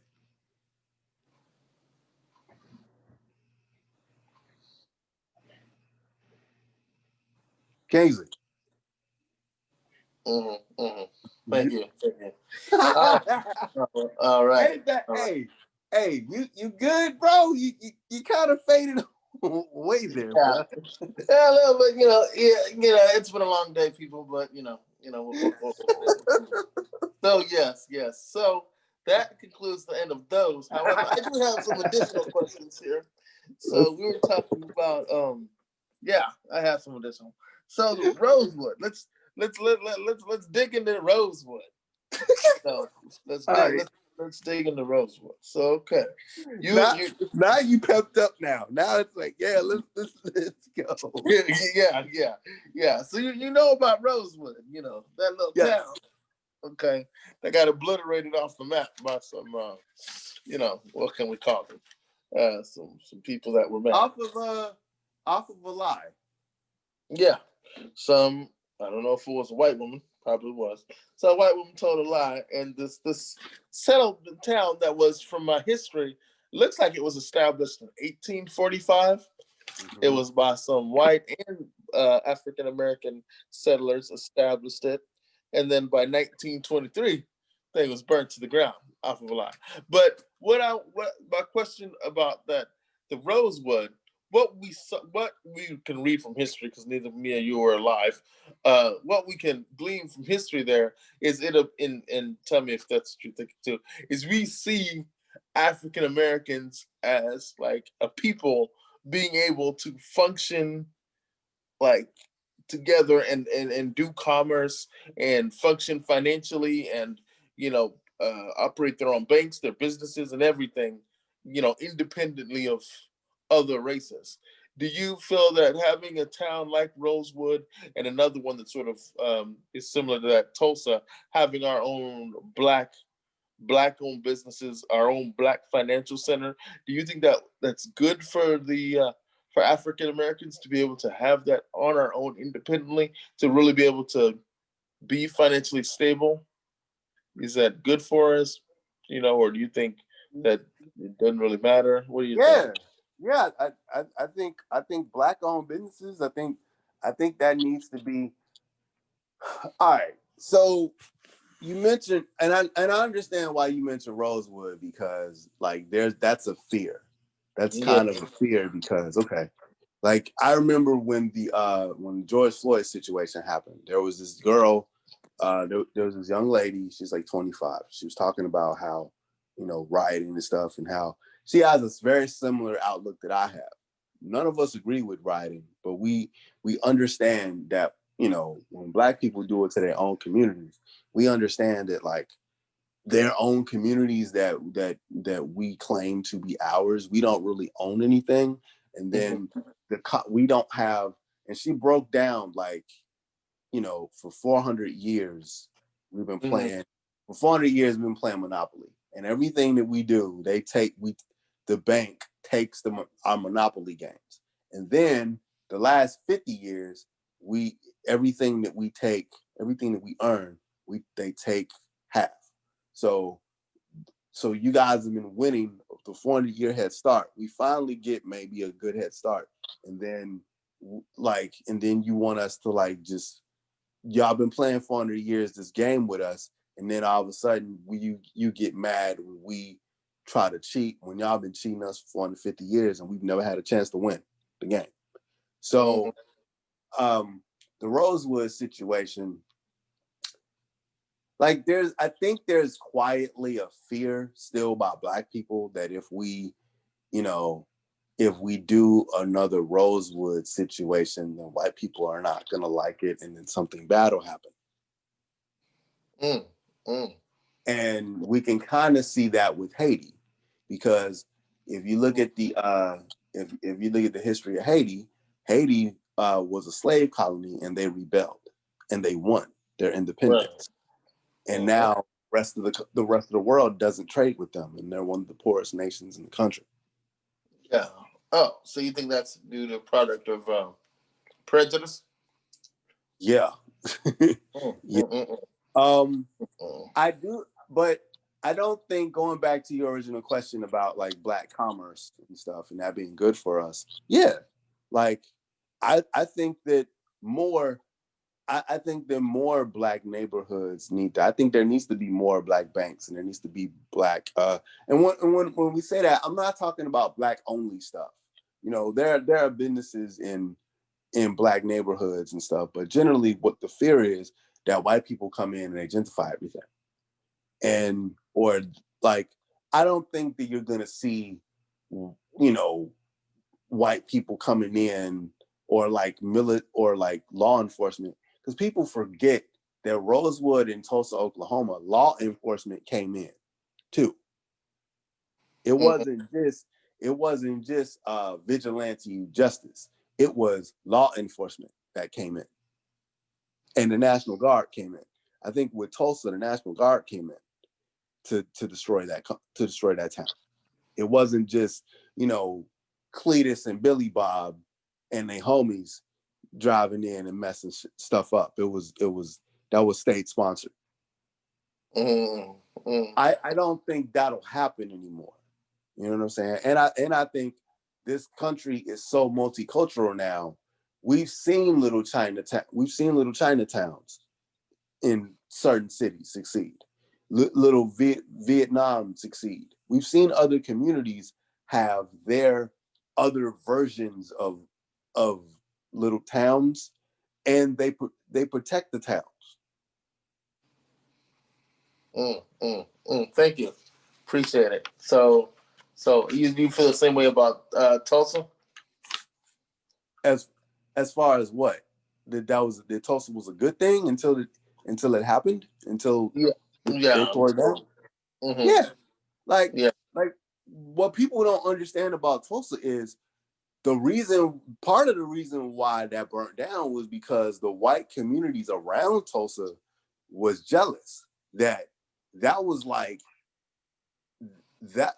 If we take it back to if we make a comparison to like what's going on now, Tulsa was almost like one of the towns, like, in California, like, how like Google and everything is in that California city. Yeah. Like, what is it, San Bernardino or Santa Barbara or whatever? All the tech firms are in California. Like, oh, you talking about Silicon Valley? Yeah, Tulsa was in a way Silicon Valley, bro. Like, in Oklahoma, like that was like the epicenter of like Tulsa, and other cities around them didn't have because we were totally self-reliant. The people of Tulsa, Oklahoma was totally self-reliant on themselves. They didn't need white people. And it proved to everyone, to the state at least, that our money is important, that this is coming shortly. This is coming during Reconstruction, shortly after slavery, and these people that were given nothing basically pulled themselves up by their bootstraps and built a bustling economy until, a lie caused everything to turn down. Rosewood was similar. So we can do it, but it's just that I think now we're so used to assimilating that I think having, and two, you still there? Yeah. Still there? Oh, and, yeah. And two, I think that a lot of people too, like they don't really, there is black on black crime in the world. So a lot of people are kind of scared too to build in their communities because they don't want to have to deal with the lesser people, as far as robbing them and stuff. But huh? Like you said, the lesser people. You said the lesser, Like what I mean is, like, okay, you're like the people with less money. Yeah, man. You're right. So, okay, that brings you to a follow-up question. So, if that's the quote unquote fear now, why was that not evident in Rosewood and Tulsa back then, dealing with those blacks that were not as financially stable? They didn't fear that back then. What you're talking about is black on black crime. So they didn't fear that back then. Why do you think they didn't fear black on black crime back then? Because this is where I think integration hurt us. There we go. Hear me out. This is where I think integration hurt us, because remember how I said earlier in the conversation that W.E.B. Du Bois talked about the talented 10th? The talented 10th left. Like after the civil rights movement was won and we got what we needed, the talented 10th left. And instead of having like an upper class instead of having a merchant class neighborhood, because there's versions of Tulsa and Rosewood now. It's Atlanta. Like there's versions of that now. If you go to Atlanta, Atlanta is black owned, but there are bad parts of Atlanta and there are good parts of Atlanta.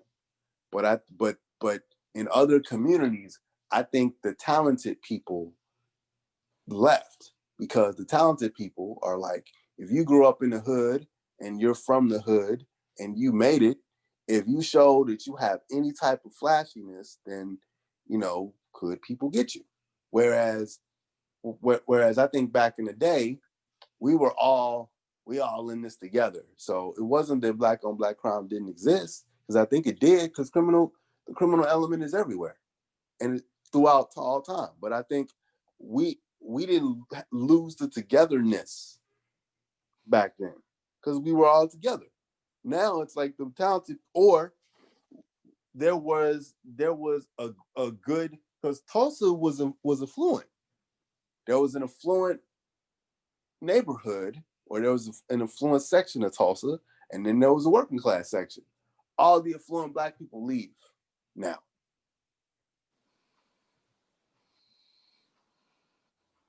Mm-hmm. Right. So there's nothing. So like the hood is the hood. There's no affluent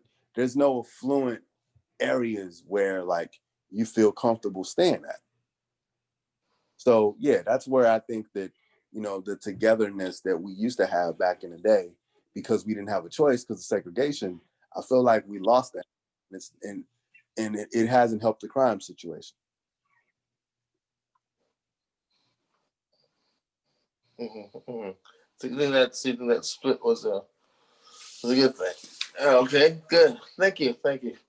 Appreciate your honesty on that one. And let's see. I think there was one more I was thinking about. Yes, that's it.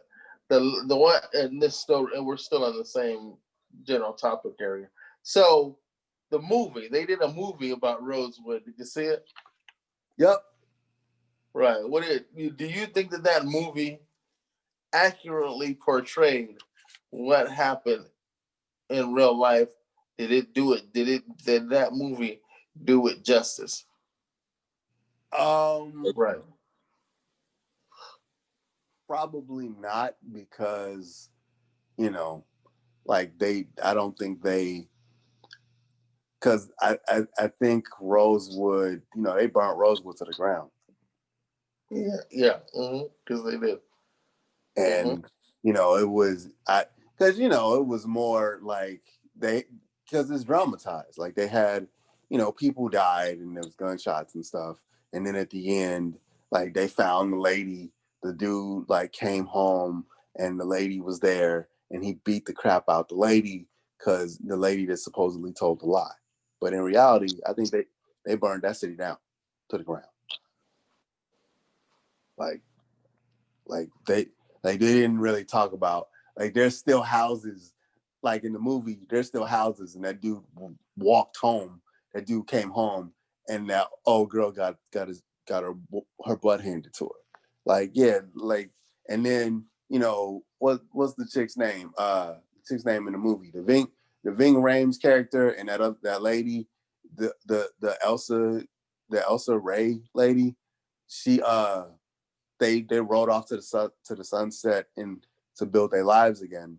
But yeah, bro, like the actual history of Rosewood in the movie, yeah, the history was worse. 30. So we took what, 2 hours and 2 hours or something later. I don't know. I think we pretty much we got it. So I think we got it. I think that's it. Those are all the questions I had on the sheet. And then those other additional questions. That's all I have. So thank you. This is Kingsley Obach, host of Disability Chronicles, with my guest Kristen Dean. Thank you very much, Kristen, for being a part of the show. Hey.